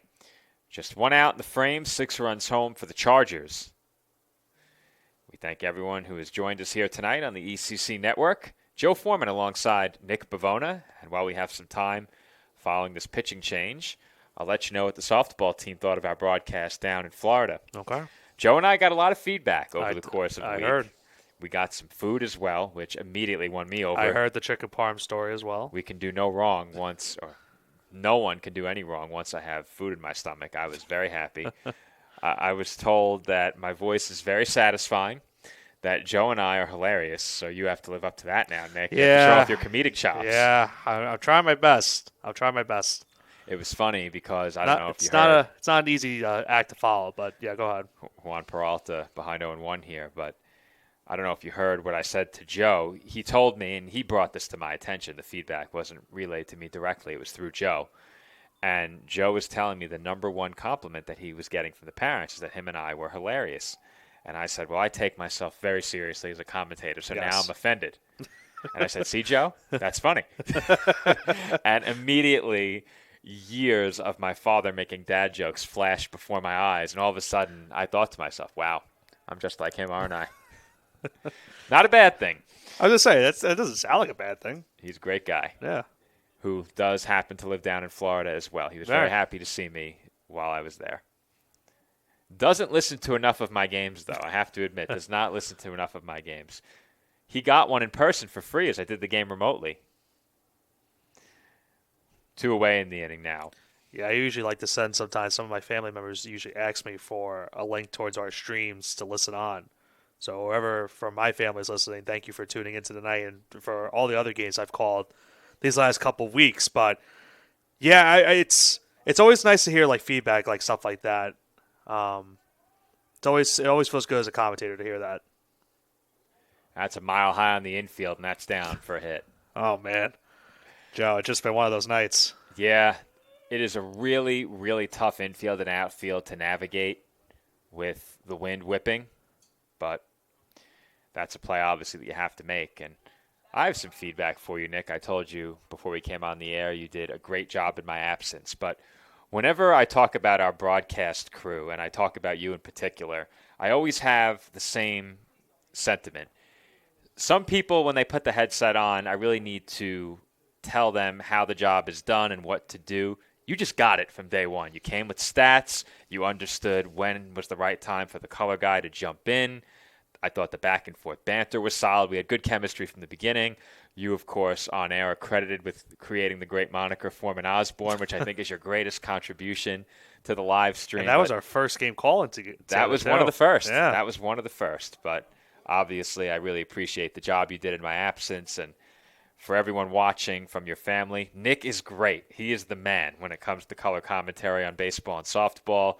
Unfortunately, you have to be Nick B, not just Nick Bavona. Yeah, there's a lot of Nicks. We have Nick Durst, and he is, of course, Nick A, though he's Nick D. And, folks, I want to mention I did not pay him to say any of this. He did not. He didn't slip me a 20 under the commentary desk to say this, but to everyone watching from Nick's family, he's great. Although he might be asking me later for a Venmo request. That's right. You never know. The next round at one of our great sponsors is on him. Yeah, it could be. It's funny because we called so many of those Little League games last year. As Jaden Maya hits one out to deep left center field. Palomini racing back toward the gap and makes the catch. And that will retire the side. 2 Chargers stranded in the 6th, but they score 6 more runs and now lead the Dolphins 15-0.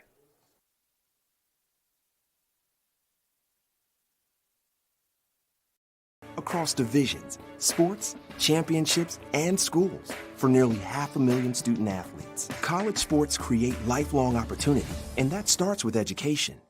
We've raised the academic bar, so more are earning degrees, creating healthier campuses by working with the nation's brightest minds, and making sure more have the chance to succeed and are supported on their journey. But beyond the numbers, it's about opportunity, and we're working to provide it for every student athlete.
Chris Palomini will lead off for the Dolphins in the home 6th inning. Palomini 1 for 2. And we will await the first pitch of the inning. Isaiah Figueroa back to the mound for Dominican. Almost said Duville. They do look like the Saints out there. The those jerseys black are jerseys. similar, yeah. Also in the program there, they're in his DUNY. As Palomini hits a sky-high foul ball out to center. Did you say foul ball? Did I? I think he's fly ball. It was a fly ball, not a foul ball. I think Palomini wishes it was a foul ball, so he has another chance if they at bat. But yeah, 1 pitch, 1 out. To be fair, Nick, it is quite easy to get fooled behind the glass window here in the press box. I want to give Lou a shout out. He said 0. Did not say the common PA mistake that usually some people do. For those who don't know, and I've said it many times, so if you don't know, shame on you. But for the Dominican audience that might be watching, one of the biggest pet peeves I have is when the public address announcer says number 0. You do not say number 0. It is 0 or 00. It is not number 0.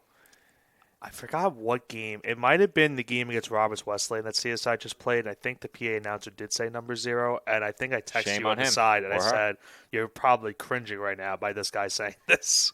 Honestly, if I hear the PA announcer say number 0, I assume we're winning. Unless it was our PA announcer, who would never. No. Cunningham reaches on an infield single there, and the Dolphins have their third hit of the game. Well, you've given me that proper instruction before, and then I've been sure to give that proper instruction to the next people that have been doing it these last year or two. Yeah, number 0 better not happen on my watch. None of that. Yeah, we don't want that happening. No. You don't want me upset while I'm on the call. Otherwise, It becomes a very bad day for everyone. Most importantly, the viewers. Yeah. Pinch hitter for the Dolphins here will be Jake Giovanone. He will take over behind the plate from J.J. Hunter. Figueroa, meanwhile, Joe, that last half inning, had a little bit of a wait to come back in onto the mound after a 6th spot for Dominican in that top half of the 6th. You said it at the top of the broadcast. His first start was a good one. And he's putting together another solid outing here against the Dolphins. That being said, there's plenty of tossing going on in the Chargers bullpen. Double action right now in their bullpen. Giovanone had 1-0. Looks at that pitch down and away. Very nice night out here at Staten Island. Great view over skyline in New York City. I always mention one of the better views you get, not only in minor league baseball, but any professional baseball. When you grow up in New York City, whether it be Staten Island or any of the 5 boroughs, it just feels like you're growing up in the center of the universe. And then you travel around a bit and you realize how big and, how expansive the world actually is. But when you're a kid and you're growing up here, you think you're in the center of the universe. Right. I used to come to games here all the time, and your view is the New York City skyline. Right. And when you watch television, so many shows set in New York. And New York, in so many ways is viewed as the center of the sports universe in some capacity, news, media, entertainment, everything.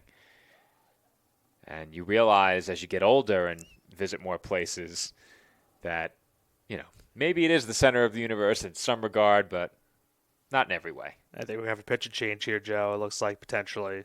They are talking on the mound. I don't know if they're going to take Figueroa out of the game. But if he does come out of the game, it'll be another 5-30 pitches in this one. And still has to be commended for what he's done here tonight, only allowing the 3 hits. But he is going to stay in for now. Jump the gun just a bit. Just a bit. And we can say that here on the network if you listen to Joe and I. Yeah, I heard the suicide squeeze one. And it was funny because I know obviously it happened to the Dolphins, unfortunately, to their expense. But there was a suicide squeeze that we had happen against Caldwell. That gave them the go-ahead run in extra innings. So it was legit the day after I made that call that Joe brought that up. And I go, I'm thinking to myself, like, I'm sure that's fine. It's a baseball term. It's been used for decades and a century now at this point. But I understand it. You have to be very careful sometimes with what you say on YouTube. Yeah, YouTube, obviously, there are certain words you can't say, and there's good reason for that particular one in terms of suicide squeeze, but I jokingly said to Joe, you better watch it on YouTube. I think another one was, did he say jump the gun? Well, something like that? I started making as many questionable, I started using as many questionable terms as possible because I was going to say, I sound like you were doing it on purpose. It was. It was a lopsided game, and I was messing with him at that point. Yeah. Count 1 ball and 2 strikes here on Vincent Weigel. 2 Dolphins on, 1 out here in the 6th. And there's a swing and a miss for strike 3. Good bounce back right there from Figueroa. Gets the strikeout now. It's 1 out away from maintaining his shutout so far. For Figueroa, that's his 6th punch out. Well, credit to Lou. He is bringing the energy on public address tonight. Yeah, always does. When I was listening to the game back at home and when I was on the phone call with you doing the game remotely, I could hear every word coming out of that man's mouth. Yeah. Good thing that he didn't mess up anything. Otherwise, I would have been all over it. You would have been all over him. Now, we do have to address what happened in the lead-up to the game early in the week. I was on the phone with you helping get the stream set up, and I heard this introduced as a basketball game. Yeah, and you know what's weird about that, Joe? I didn't hear any of that going on because we were trying to set up the broadcast. So I was told afterwards, and I go, I don't even remember hearing that. I'll take your word for it. I'm not going to, I had to make sure I sent the right script. If more than one person is telling me that, then it obviously happened. I just wasn't paying attention. It happened. I heard it happen, and the script was correct. Happens to the best of us. Does it, though? That's it. Back to the mound, and the throw to first by Figueroa is in time. Maybe not to me. It wouldn't happen to me, I can promise you. Yeah. The Dolphins strand 2 in the 6th. Dominican leads 15-0.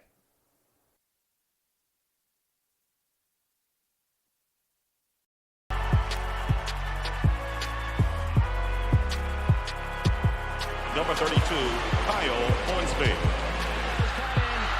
Inside the 30. Touchdown.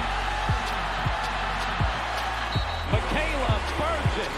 An incredible finish by Hall. The NCAA and its member schools offer nearly 500,000 college athletes a path to go pro in something other than sports. Learn more at ncaa.org.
Seventh inning. Dolphins trail 15-0. Chargers come to bat. At the plate, Anthony Nigro swings and misses for strike 1. I believe he entered the last inning as his defensive substitution. And he hits that one pretty well out to left center, and that will find the gap for another Chargers extra base hit. It rolls all the way to the base of the fence, and Nigro pulls into second with a leadoff double. Yeah, how about that swing from Nigro right there into left center field? And once again, Joe, that one pretty much has been the sweet spot tonight for Dominican. They've really gotten a lot of base hits out into left field, and that's now their 18th hit of this game. That will bring up another pinch hitter, an Ian Labrador. So expect a string of DUNY pinch hitters here. We'll do our best to follow it, but the stats desk is right on it. And, Nick, we have live stats tonight. That is a great thing to have because we were taking some educated guesses, if you like to call it. Educated? Yep, that's how I like to say it. Well, we got no complaints, so I think you guys did well. Did our best. Unfortunately for us, one of our games on the road, there was a bit of a mishap. Yeah. And I don't know if you caught it. Actually, you didn't have a home game after, so you wouldn't have caught it. But that ball is hit through the left side, and Labrador has a base hit. Nigro will hold up at third. But what happened is I got a text from Coach Morrow, and there was a number 37 on our pitching stats. And I thought, well, that's odd. We don't have a number 37. Right. We did last year. Somehow, Gerard Santos was input into a game as number 37. I don't know how. There is no roster out there that exists with him as 37 currently. However, a game was scored that way, and I have a program that allows me to go in and edit the text in an XML file so that I can re-upload it without having an actual stats program open. Right. So if you know how the stat is coded, you can go in and change the number. So I just found every instance where Santos was in there with number 37. I changed it to 23. Our stats were fixed. Another pinch hitter at the plate here. It is Byron Arias. What was that nickname they gave you earlier? No days off? On the go, Joe. On the go, Joe. There are no days off. Well, there are no days off. If no one's giving you that moniker, I'll give you that moniker now. I'll tell you this because I said it to Joe on the broadcast as well. As our viewers probably know, and even if they don't, my full-time work is in online resale. So I have computers buy products for me. I sell them online. And I had not gone 17 days without visiting a post office in, I can't even think. It has to have been at least a decade. Yeah. Probably longer. I was in college, so it's been at least 10 years. I remember you were trying to tell me about all the packages you had to ship out because you were trying to make your way to MSG as well last night. Yeah, I didn't make it. That's hit in the air, shallow left center. 3 Dolphins converging, and it's down for a hit. Nigro in to score, and moving up to second is Labrador, as that's going down as an RBI single for Arias. Making it now an even 20 on this night for Dominican. So last night, my flight got back about 2:30. I'm home at 4 o'clock. I had 50 packages that needed to go out. The labels were printed for half of them, but you still have to package everything. And I had all of my shipments sent to a second location so that they weren't sitting in the apartment lobby. Obviously, you have hundreds of packages sitting in the lobby, not great. So I had an alternate address where I sent packages, sent everything there. I had to go pick them up, and then I thought the post office closed at 7:30. I finished packaging at 7:28. The post office closed at 7 o'clock. So close, but not really. So I'm assuming you did them all today as the batter's hit. I did the second half today. The first half that were already printed were done. The second half today. As Ryan Bongiorno was hit by the pitch, and the Chargers have the bases loaded. I say it all the time when I talk about what I do for work.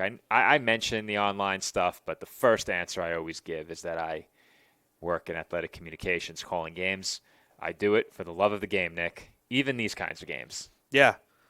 Yeah, and we've unfortunately we've had some games like this before, and for the Dolphins, sometimes they've been in the spot where they have the big lead. On the other side of things, the opponent has had sometimes this leads like that. So you always have to try to find a way, to talk and go about how this game has gone on. And obviously, this is a game for CSI that they're going to want to put a distant memory past them, as you mentioned, with conference play coming up. This game, yes, right now stings. But hopefully once conference play begins that they really won't be reminiscing about it as they can fix the next couple of weeks. Well, I think the good news is the Dolphins have 3 days off after this. The bad news is they then have 6 games in a row. Yeah. And I just don't see right now where they're going to get the outs they need in those games because they just haven't had enough effective arms working on point yet. And hopefully for them that changes over the weekend. But the depth in terms of arms right now that have produced quality innings just hasn't been there. As that's in for a called strike 3 to Eric J. Diaz. They have another pitcher warming up. I think it's Andrew Osorio that's up in the bullpen. It is incredible that we can't hear anything from the outside speakers. We can only hear Lou talk in from the room inside. to our right. The windows have to be soundproofed. This press box has to be soundproofed. Yeah. Well, that's why I asked when the beginning. I asked him before we came back if he made the announcement for the batter. Yeah. And because I didn't even hear it. At the plate here, Pablo Guevara. He's 2 for 3 with 3 RBIs. Bases loaded, 1 out in the inning as that misses outside.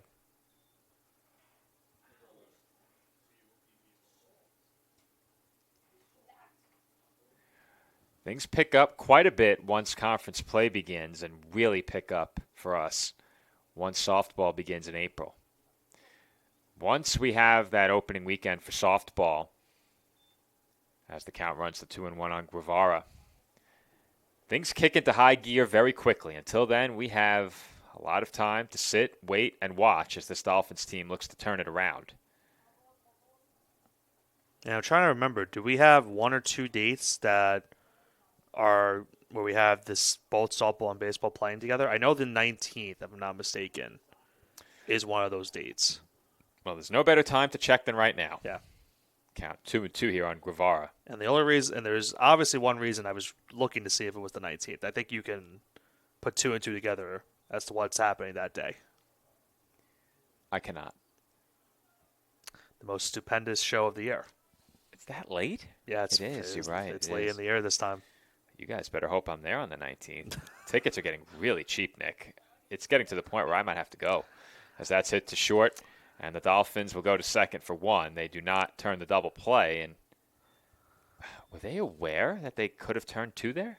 I don't know. It looked like Fiore reacted as if he expected the team to turn that double play. They played as if there was 2 outs. Yeah, they did. And that's a mental mistake that obviously won't impact the final result of this game, but that's a mistake that you still hate to see regardless. We do have both baseball and softball at home on the same day on the 19th. You were right. That's senior day as well, Stephanie says. Wow. Could I possibly miss another senior day? I'd hate to. Maybe I fly out for WrestleMania Sunday. I was going to say, it'd be weird because you have told me yourself you're not a big Vegas guy. Oh, I hate it. Yeah, so that's why I was surprised you said you might go. Well, I would go and just see the show. Yeah, obviously. And if the ticket is $50, yeah, I have to. That's true. And that's off the glove of Cetera for a Dolphins error. Third error of the game for CSI. Yeah, it's crazy to think it's that later in the year, but that's the case. Late. I think it's back to earlier next season. Or, yeah, it is. It is. I meant this if it's like you know. I know what you meant. Yeah, but I think it's back to early next year.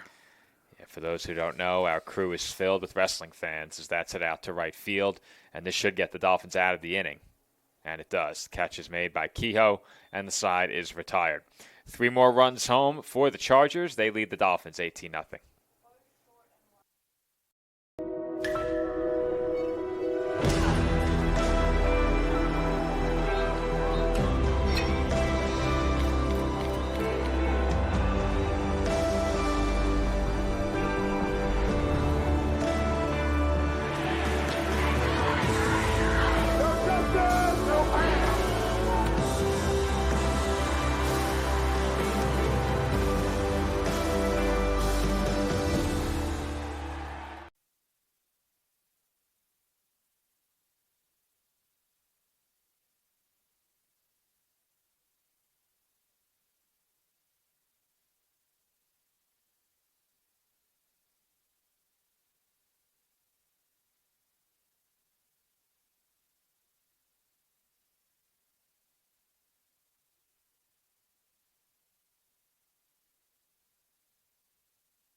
Bottom of the 7th inning. Dolphins in a big hole here at the plate. Chris Riley looks at a strike.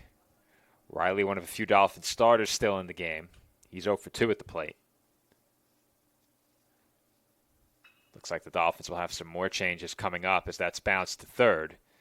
And the throw was a bit high. I thought Riley may have beaten that one, but he's called out. 1 away. Riley faced the new pitcher, and that at bat, that was Josh Harrison, that is now on the mound for Dominican here. As Bartnick now will come up for the Dolphins and pinch hit. Bartnick getting his first at bat of the game.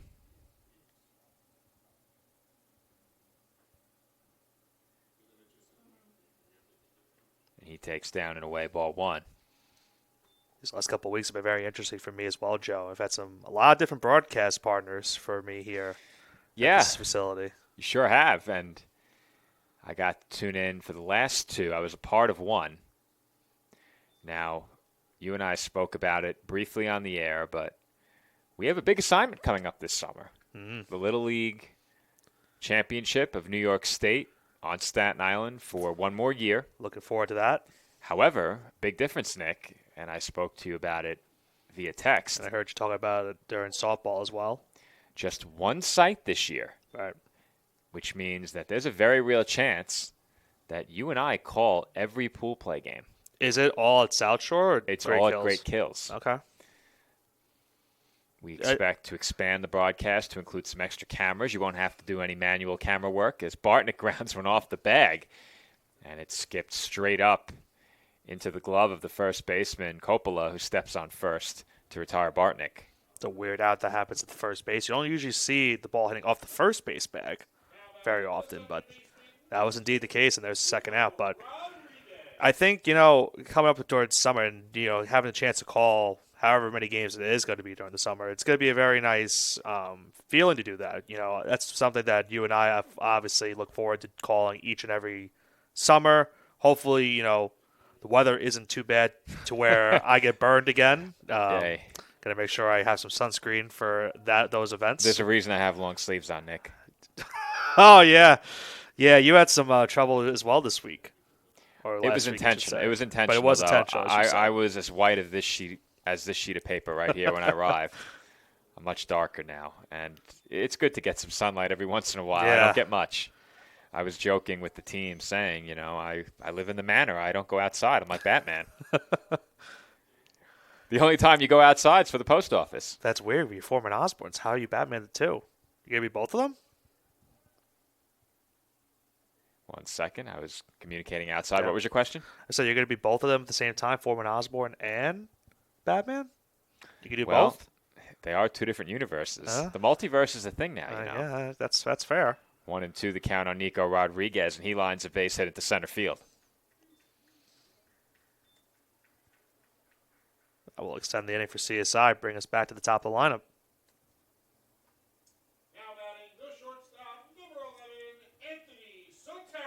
Anthony Sotero will lead off, well, I should say, will bat out of the leadoff spot. He'll get his first at bat of the night. But he is the new number 1 hitter in the Dolphins order right now, his first at bat of the evening.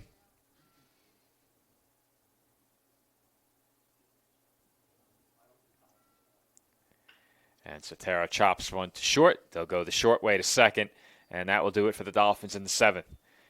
Dominican 18, Staten Island nothing through 7.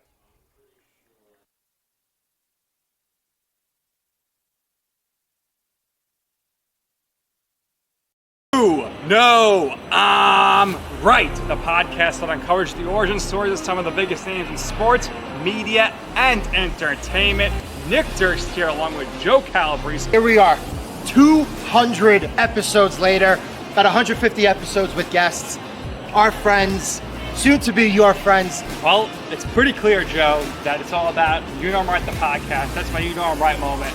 Wanted to do a podcast, and everyone was like, what are you, crazy? Who's going to listen? You're not going to get guests. Well, guess what? I'm the best when it comes to getting guests. You could vouch for that. I am so happy that you asked me to do this. I couldn't have been more thrilled. And follow us on socials. Check us out. I promise you, if you want to work in media, whether you work in media now, whether you want to quit your job and work in media, come to us, and I promise you, we will get you on the right foot.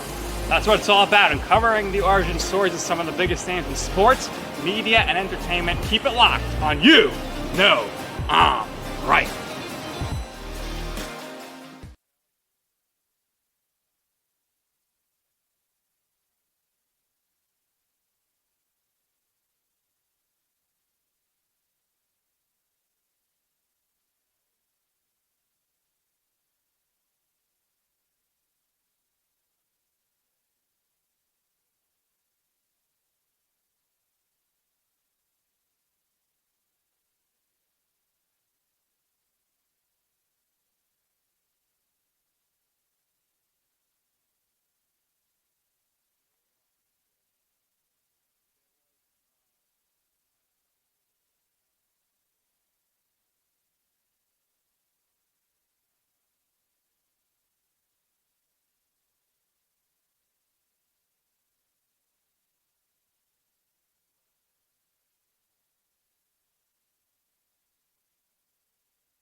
Eighth inning at SIUH Community Park.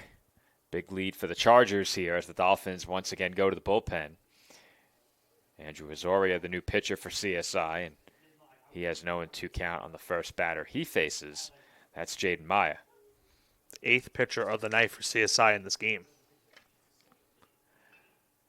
That's dribbled foul. Well, given that Michael Santoriello got the start, I'm thinking, and you were thinking as well, that it was a bullpen game for the Dolphins. 7. Excuse me. Sorry. Did my math wrong. Lou made sure to jump right in there. It said, you know what the worst part about that, Joe, is? I didn't even hear him say it. I just did the math again. That's lined into right center for a base hit by Maya, his third hit of the game. I mean, if Lou wants a headset... He's got to do PA, though. At this point, does it really matter? We have had Lou on the broadcast before. We have. He do some multitasking sometimes with stats as well as calling the game. Pitch on its way, and that's down and away for ball one. Anthony Nigro gets his second at-bat.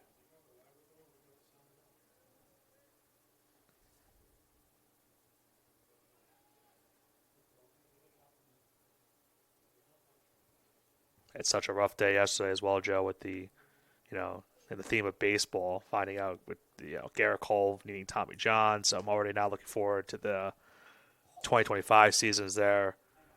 There's another base hit as that one drops in front of the left fielder. Second hit for Nigro in 2 at-bats. 2 on now for the Chargers with nobody out. 22 hits now in this game. I'm trying to think of how many hits I've seen by one team. What's the most that has been hit? I'm not sure I've ever covered a game where a team has had 22 hits. Even George and Cord, when I called the 16-8 game, they didn't have that many hits. They had 12, which is still a good number. Don't get me wrong. And I'm trying to see maybe if I go back to that 21-7 game, how many hits did they have in that game? Let me see. They had 18 in that game. Well, the Dolphins obviously have had a rough go of it lately, but as I've said, Nick, there's still time to get it right before conference play, and it seems like that is a conversation that we have all too often early in the season. It's been a rough start for the Dolphins more often than not as a Division II program, but as we've said more than once already, each of the not last season, but the year before that, they were right in the thick of the playoff race. They were very much alive, working toward the end of the season. Last year, obviously, things kind of fell apart at about the midway point of the conference schedule. But if they can get the job done against the ECC, a result like this in the grand scheme of things really doesn't matter. Right. Now, if you're the Chargers on the other side, you have to be thrilled with the way this game has gone, and they're going to pick up their 4th straight win, barring some sort of miraculous comeback. Yeah, they put them to 5-4 in the season as well. So after a slow start for them, they have really caught some fire these last couple games.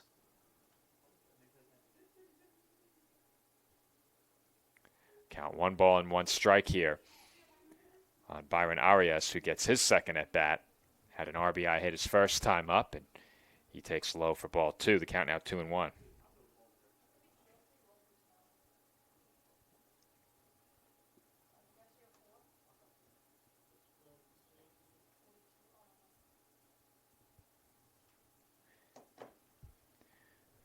Comes the 2-1 on the inside corner, and Arias didn't like it. I don't think he's going to get any close call in this game, Nick. Well, we try to be very biased, or not biased, Bias-free. Yeah.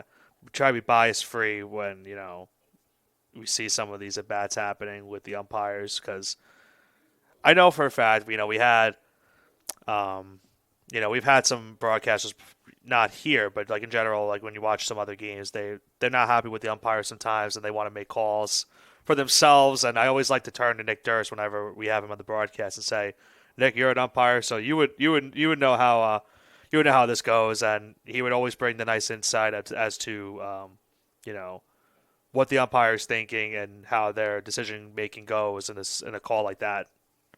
So it's always nice to have that up here in the press box. And there's another Chargers base hit here as Arias drives home another run.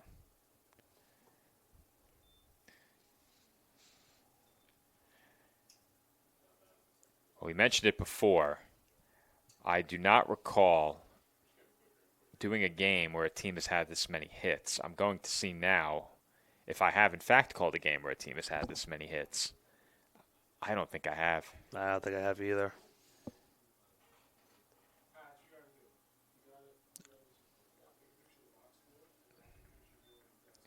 There's a lot of record book to comb through, so if I'm a bit silent, I apologize ahead of time. I remember being back with you during the summer at CSI, and you were going through a lot of our record books for, I believe it was basketball at the time you were doing, if I'm not mistaken. Yeah. Yeah. Yep.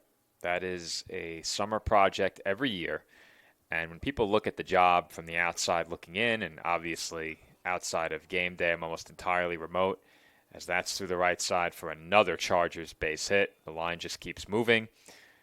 Ryan Bongiorno now has 5 RBIs. He's 4 for 5, and it's 20-0 Chargers.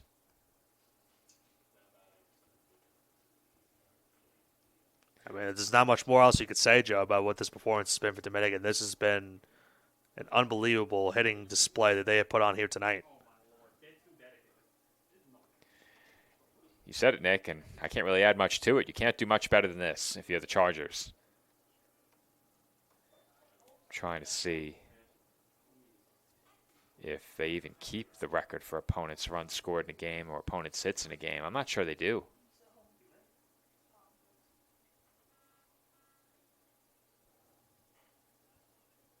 We're still scrolling. A lot of scrolling required. Yeah, here. I'm sure.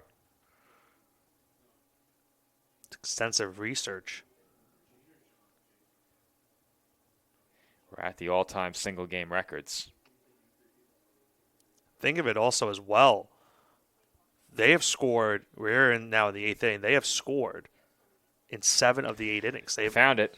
You found the number? I found it. The record for hits allowed in a game by the Dolphins is 30.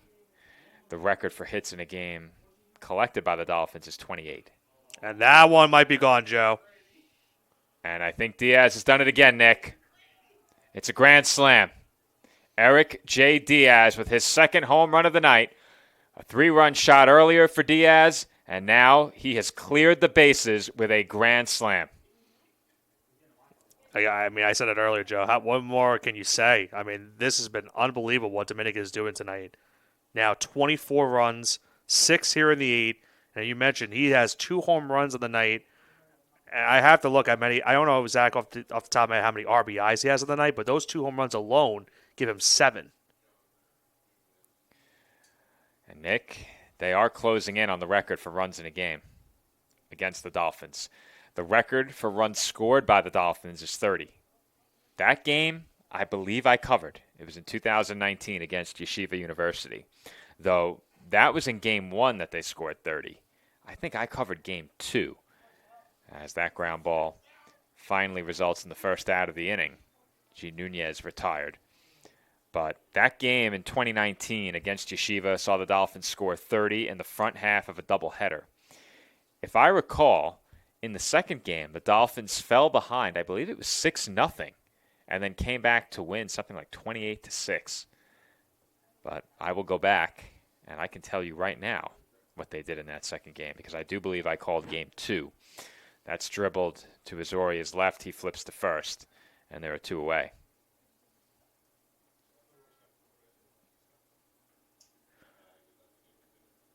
So going back to 2019,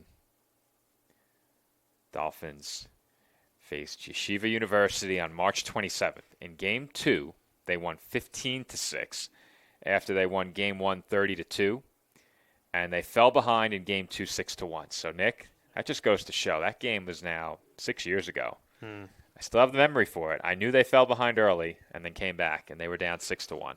It's impressive memory right there. I just have a knack for those games that I've called. So as I mentioned, the Dolphins' all-time record for runs in a game, 30. All-time record for runs scored against them, 28. That's dribbled right back to the mound. Azoria there, throws to first in time, and the inning is over. But not before the Chargers add 6 more. They lead it 24-0.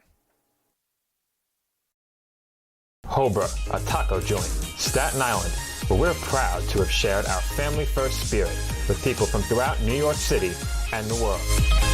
With indoor dining available both at the bar and on the floor. Or step outside for additional seating and an outdoor bar. Serving beer that's crisp, ice cold, and worthy of a day at the beach. Cocktails that explode with flavor. And great food made with the freshest and healthiest ingredients available. Events feature food and drink specials, live music, and the best of Staten Island nightlife. Your CSI Student ID saves you 10% on your dine-in order at Hobra. Visit us at 412 Forest Avenue, Staten Island.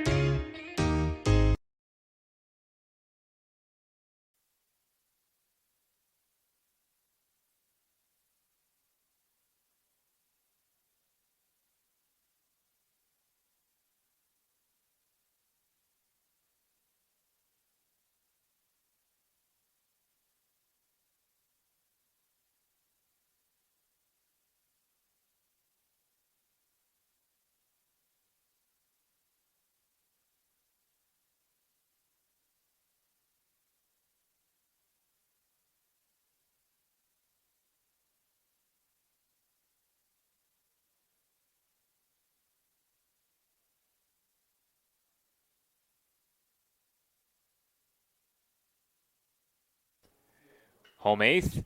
And on the first swing of the Dolphins' 8th inning, John Harrington is on with a leadoff single. Nice first pitch swinger right there from Harrington. Gets the inning going for the Dolphins. They are still in search of their first run.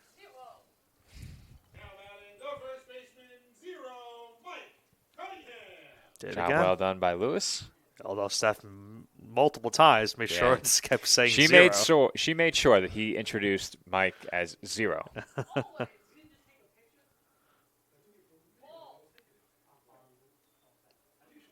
Cunningham had 1-0 here. There's some arguing going on next door as well. Yeah, they were very invested coming in. The crew believed, and obviously they're not pleased with the score. Though you and I, as always, Nick, unbiased. Have to be. Have to be. It's part of the job. And Cunningham gets plunked by the pitch. Dolphins now have 2 on with nobody out here in the 8th.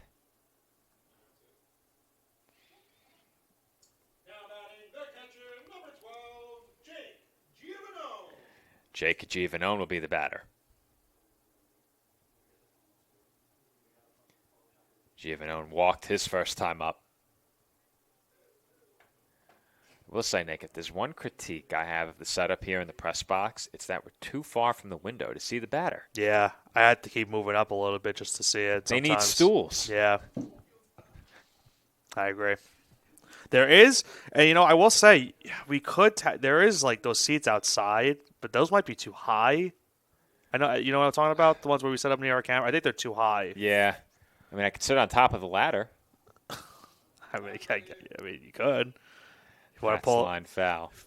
As long as you don't jump off like your inner Jeff Hardy, then you're fine. I will not. I'm good. I'm a spectator. I heeded the message when they asked us, please, to not try this at home. By the time I reached the age of like 20, I stopped.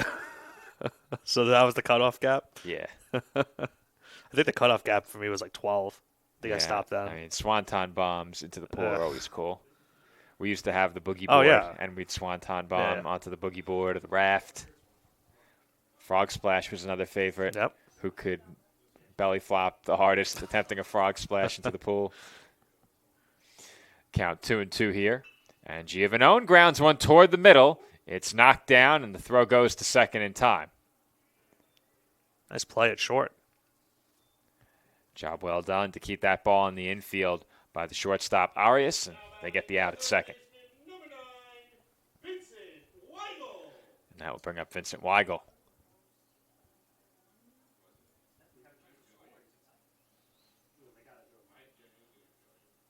I will say, Joe, we talked about it earlier before the game started, as that one was inside.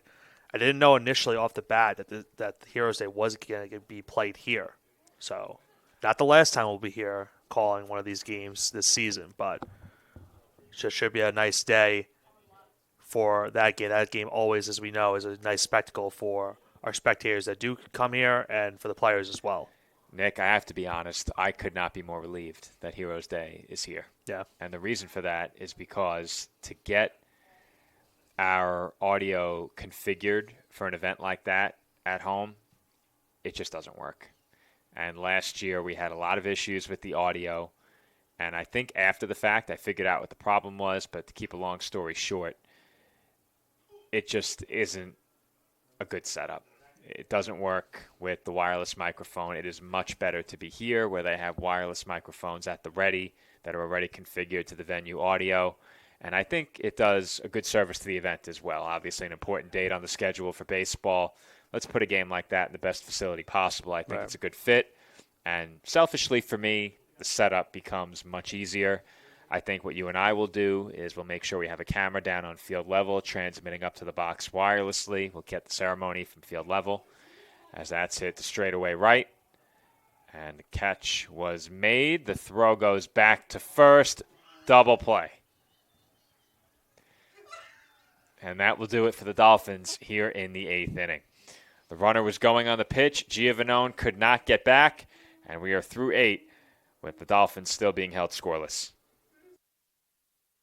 The Kettle Black on Staten Island, a top 5 wing joint in America by Food and Wine magazine. Serving daily lunch and dinner at the bar or on the floor. Perfect for family and group parties with top shelf drink and delicious food. From great times with good friends. Live sports and watch parties. To Staten Island's hottest nightlife. The Kettle Black features live music and DJs weekly. The Kettle Black features daily and nightly food and drink specials. The best Staten Island has to offer is at the Kettle Black. We'll see you there at the Kettle Black, located on 415 Forest Avenue, Staten Island.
And we are back for the top of the ninth here at SIUH Community Park, where we have a very first instance here for the Dolphins as Nico Rodriguez is pitching, and his first pitch is lined into right field. That one drops for a base hit. So a first pitch swing and a first pitch base hit to lead off the ninth.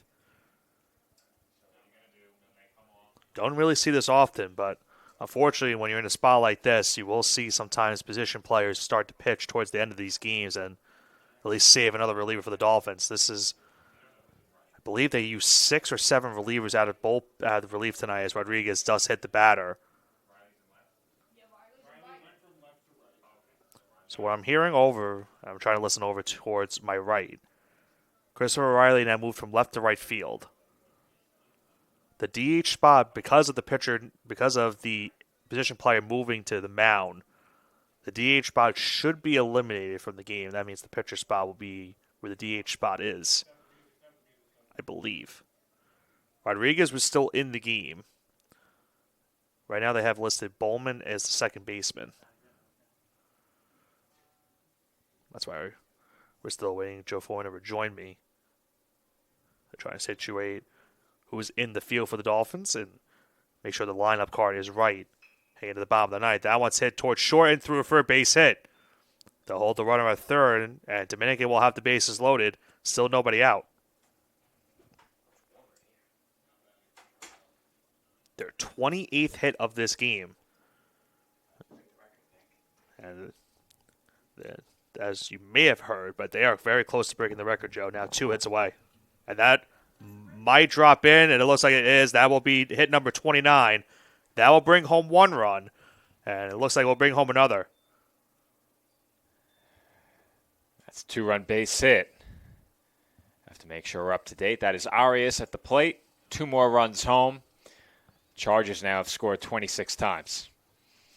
Well, Nick, I had to go into the room next door just to make sure we had all of the substitutions correct. A lot of changes were made, obviously, with Nico Rodriguez coming into pitch.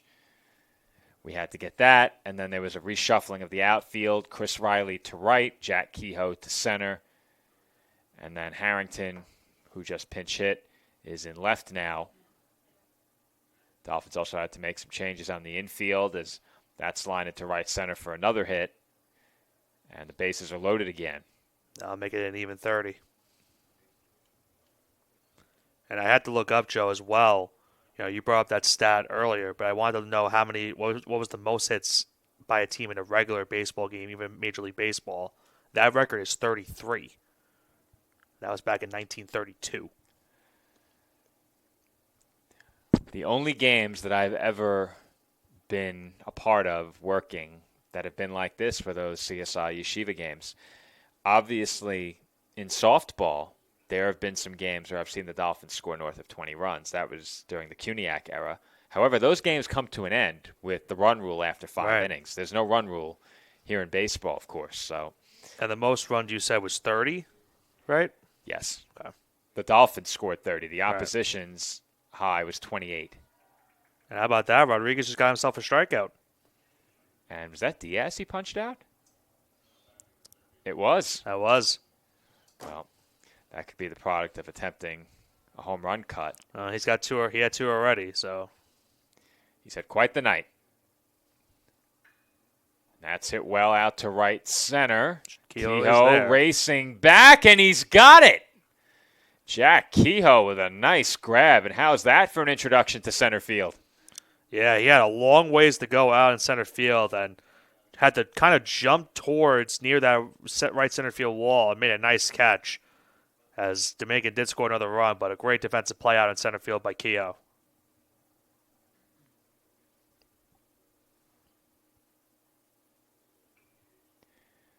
That pitch is fouled back at the plate here. Joseph Coppola.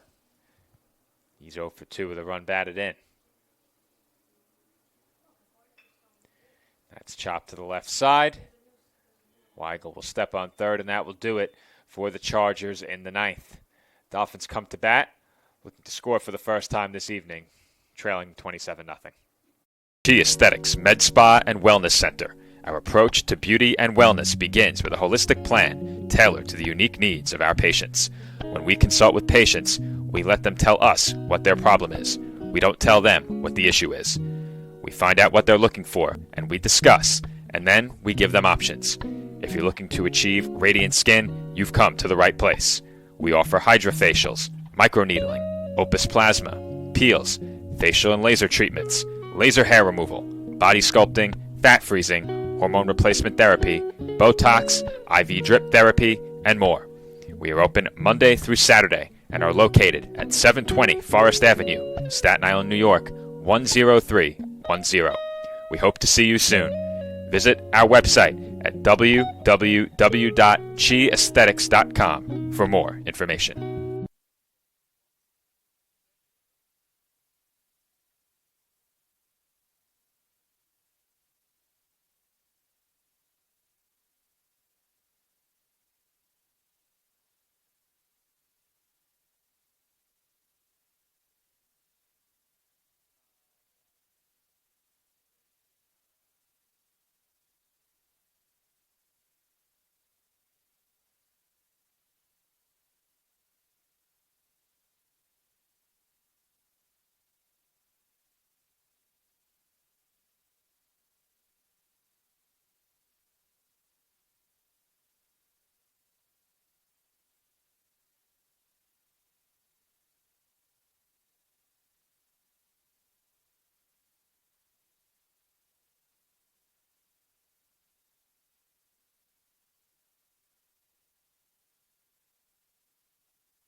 Bottom of the ninth inning. Dolphins down to their final 3 outs. Jack Kehoe will lead things off, one of a couple of Dolphins who have been in there the whole night. Kehoe, Chris Riley, and Nico Rodriguez have all played the entire game as that bounces in for ball 1 to Kehoe. We just saw Kehoe made a nice play in the center field that last half inning as well. Save an extra base hit. In an outfield like this, that was a great play by Kehoe. SI Live released a feature on the Kehoe brothers. We'll share that over at csidolphins.com tomorrow night. We had a very busy news day today. Yubel Para at NCAA Nationals beginning today did qualify for the finals in 1 and 3 meter diving. So a very exciting time for the swimming and diving program and for Yubel. Obviously, we had the baseball game today as well.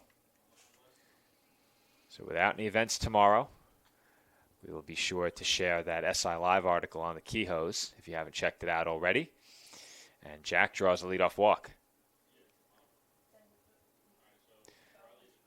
Miguel Angel Francisco on the mound, walks the first batter he faces for the Chargers. And Chris Riley will be the second man he faces. Now, you were telling me before we came here today, were you recording a Dolphin pod before we came here tonight? No, I'm actually recording. Was it their podcast? I'm recording an episode of You Know I'm Right for Nick and Joe on Friday, so I needed to get the equipment. I gotcha. Obviously, we're using my camera outside as Riley grounds that one down the left field line for an extra base hit. That might get the Dolphins their first run. It rolls all the way to the corner, and the Dolphins will indeed get on the board for the first time tonight as Kehoe comes in to score.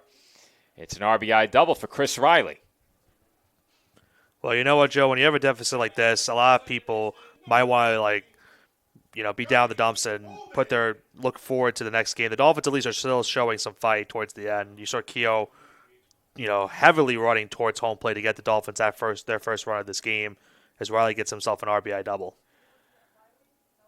When it comes to the team, obviously we're not down there in the dugout. We're not close by. But you learn a lot about a team and how they handle a loss like this. Obviously, you never want to see a game end with this kind of final score. Dolphins will try and put a dent in that deficit here, but obviously Dolphins are going to be on the wrong end of a lopsided result tonight.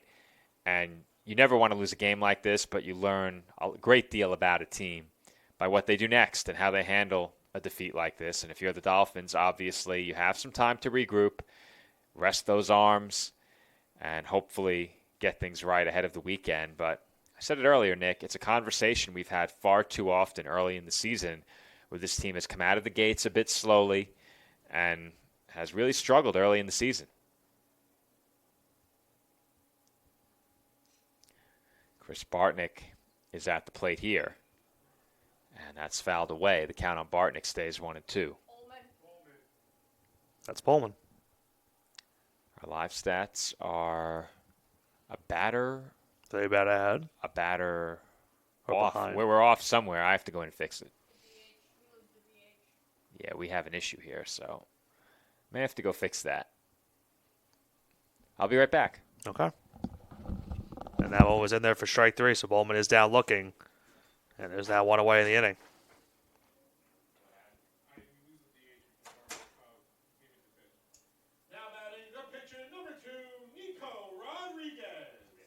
That's certainly an introduction you don't hear very often, at least for a baseball game especially. Now batting the pitcher, number 2. Nico Rodriguez takes that first pitch for a strike. Used to hear it a lot during the mid-2000s, and obviously throughout the majority of MLB's first couple of decades, we're hearing the National League having the pitcher bat. That rule has changed the last couple of years, Joe, where now you have DHs, but I was making the point that you don't hear very often now batting the pitcher. You don't really hear it as much in these last couple of years.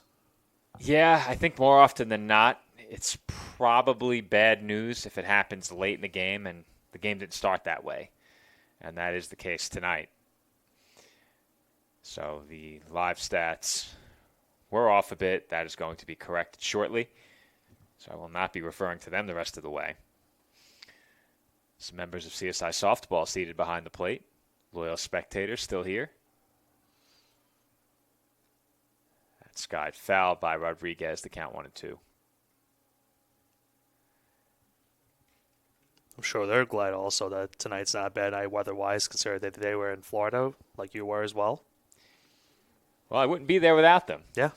At least not last week. I'd be there plenty without them, but I did stay separately from the team. Joe Calabrese got the full experience in the same housing complex, shared a residence with the coaches, got a chance to interact with them, and Nick, I got the impression he had the time of his life down there.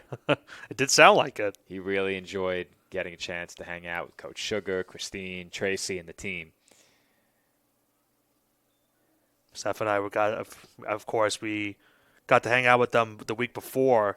I believe it was the week before, maybe 2 weeks before, when we went to Seton Hall to call their games at Mike Shepard Field. And that was a great time there as well, getting to interact with the coaches, hear some of the stories that you don't necessarily hear from a broadcaster's point of view, get a little bit more of an inside detail as to what the coaches are looking into as their games go into the season. As Rodriguez strikes out, the Dolphins are now down to their final out. I think the only unfortunate part of that is that a lot of the best stories we can't share on the air. Right. They are funny stories, but yes, no unfortunately. Question. Anthony Sotera, the batter for the Dolphins, down to their final out. And he takes a strike.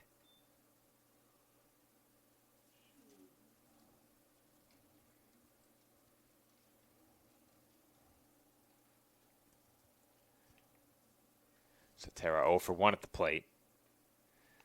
And he takes out of the zone 1-1. We've mentioned it more than once already.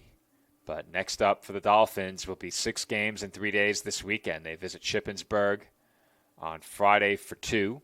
They remain in Shippensburg on Saturday for 2 more. And then they visit Mansfield on Sunday for another doubleheader.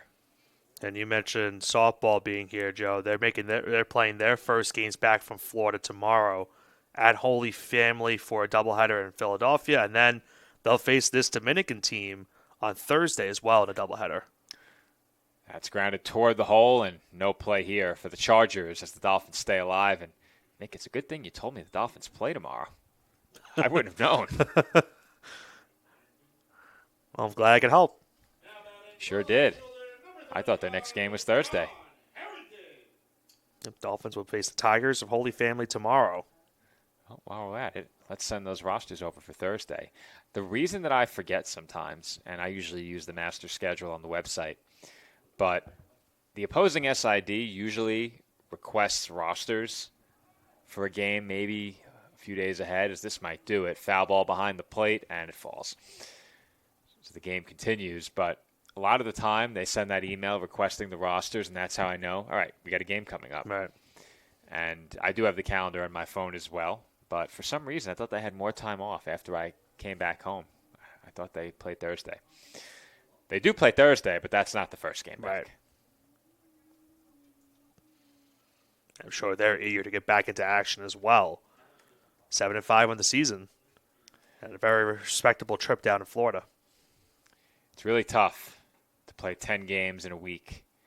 And this year it was 10 games in a span of 6 days. Last year it was 10 games in 5 days. I don't think they would try that again. I think you could see the huge difference in the production and the results playing in 6 days rather than 5 as that bounces in for ball one. Harrington stays alive.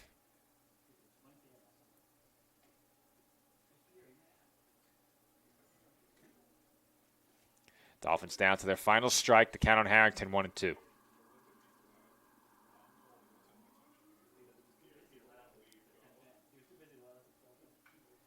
That's foul back.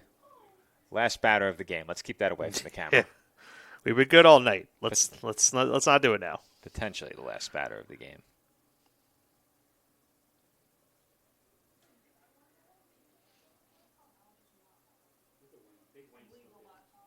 Count remains 1-2. And Harrington chases out of the zone for strike three. And that will do it. Huge win for the Chargers tonight as they defeat the Dolphins 27-1. 30 hits for Dominican. Dolphins with one run on 7 hits. They commit 3 errors in the game. And Nick, obviously the Dolphins will be looking to bounce back when they take the field this weekend in Pennsylvania. A lot to sort through following a game like this. But as I said, you learn plenty about a team by how they respond. The Dolphins hope to respond the right way coming up. Yeah, Joe, it's really tough to think about what this team is thinking of after a game like this. I mean, it's something that is really tough to, try to forget about, but they're going to have to because, as you mentioned, they're playing a lot more games this upcoming week. They have conference play upcoming next Friday, so they really need to put this game, into their distant memory and make sure that they can bounce back this upcoming weekend for their 4 games in Philadelphia or in Pennsylvania. So they really need to try to figure out exactly what they can fix. And you kind of sort towards the end of the game, at least for the hitting aspect, they got a little bit more bats. They were able to get some nice contact and get at least get a run in this game. But certainly the pitching and the defensive errors that they had in this game are definitely a problem. And we mentioned that going into tonight's contest. They really will need to try to make sure that doesn't continue to be a big problem as the next couple of weeks go on. Well, the Dolphins, as I mentioned earlier, will be back in action on Friday night, or I should say Friday afternoon. They take on a pair of Pennsylvania teams over the weekend, and we will have links to all of those games on our schedule page as soon as they become available. Shippensburg and Mansfield, the 2 opponents over the weekend for the Dolphins. You can be sure to check that out via the links on our schedule page. As for Nick and I, we have 10 days off from broadcasting before the Dolphins begin conference play on March 21st at home against Malloy. Everyone enjoy the rest of your night, and we'll see you in 10 days right back here.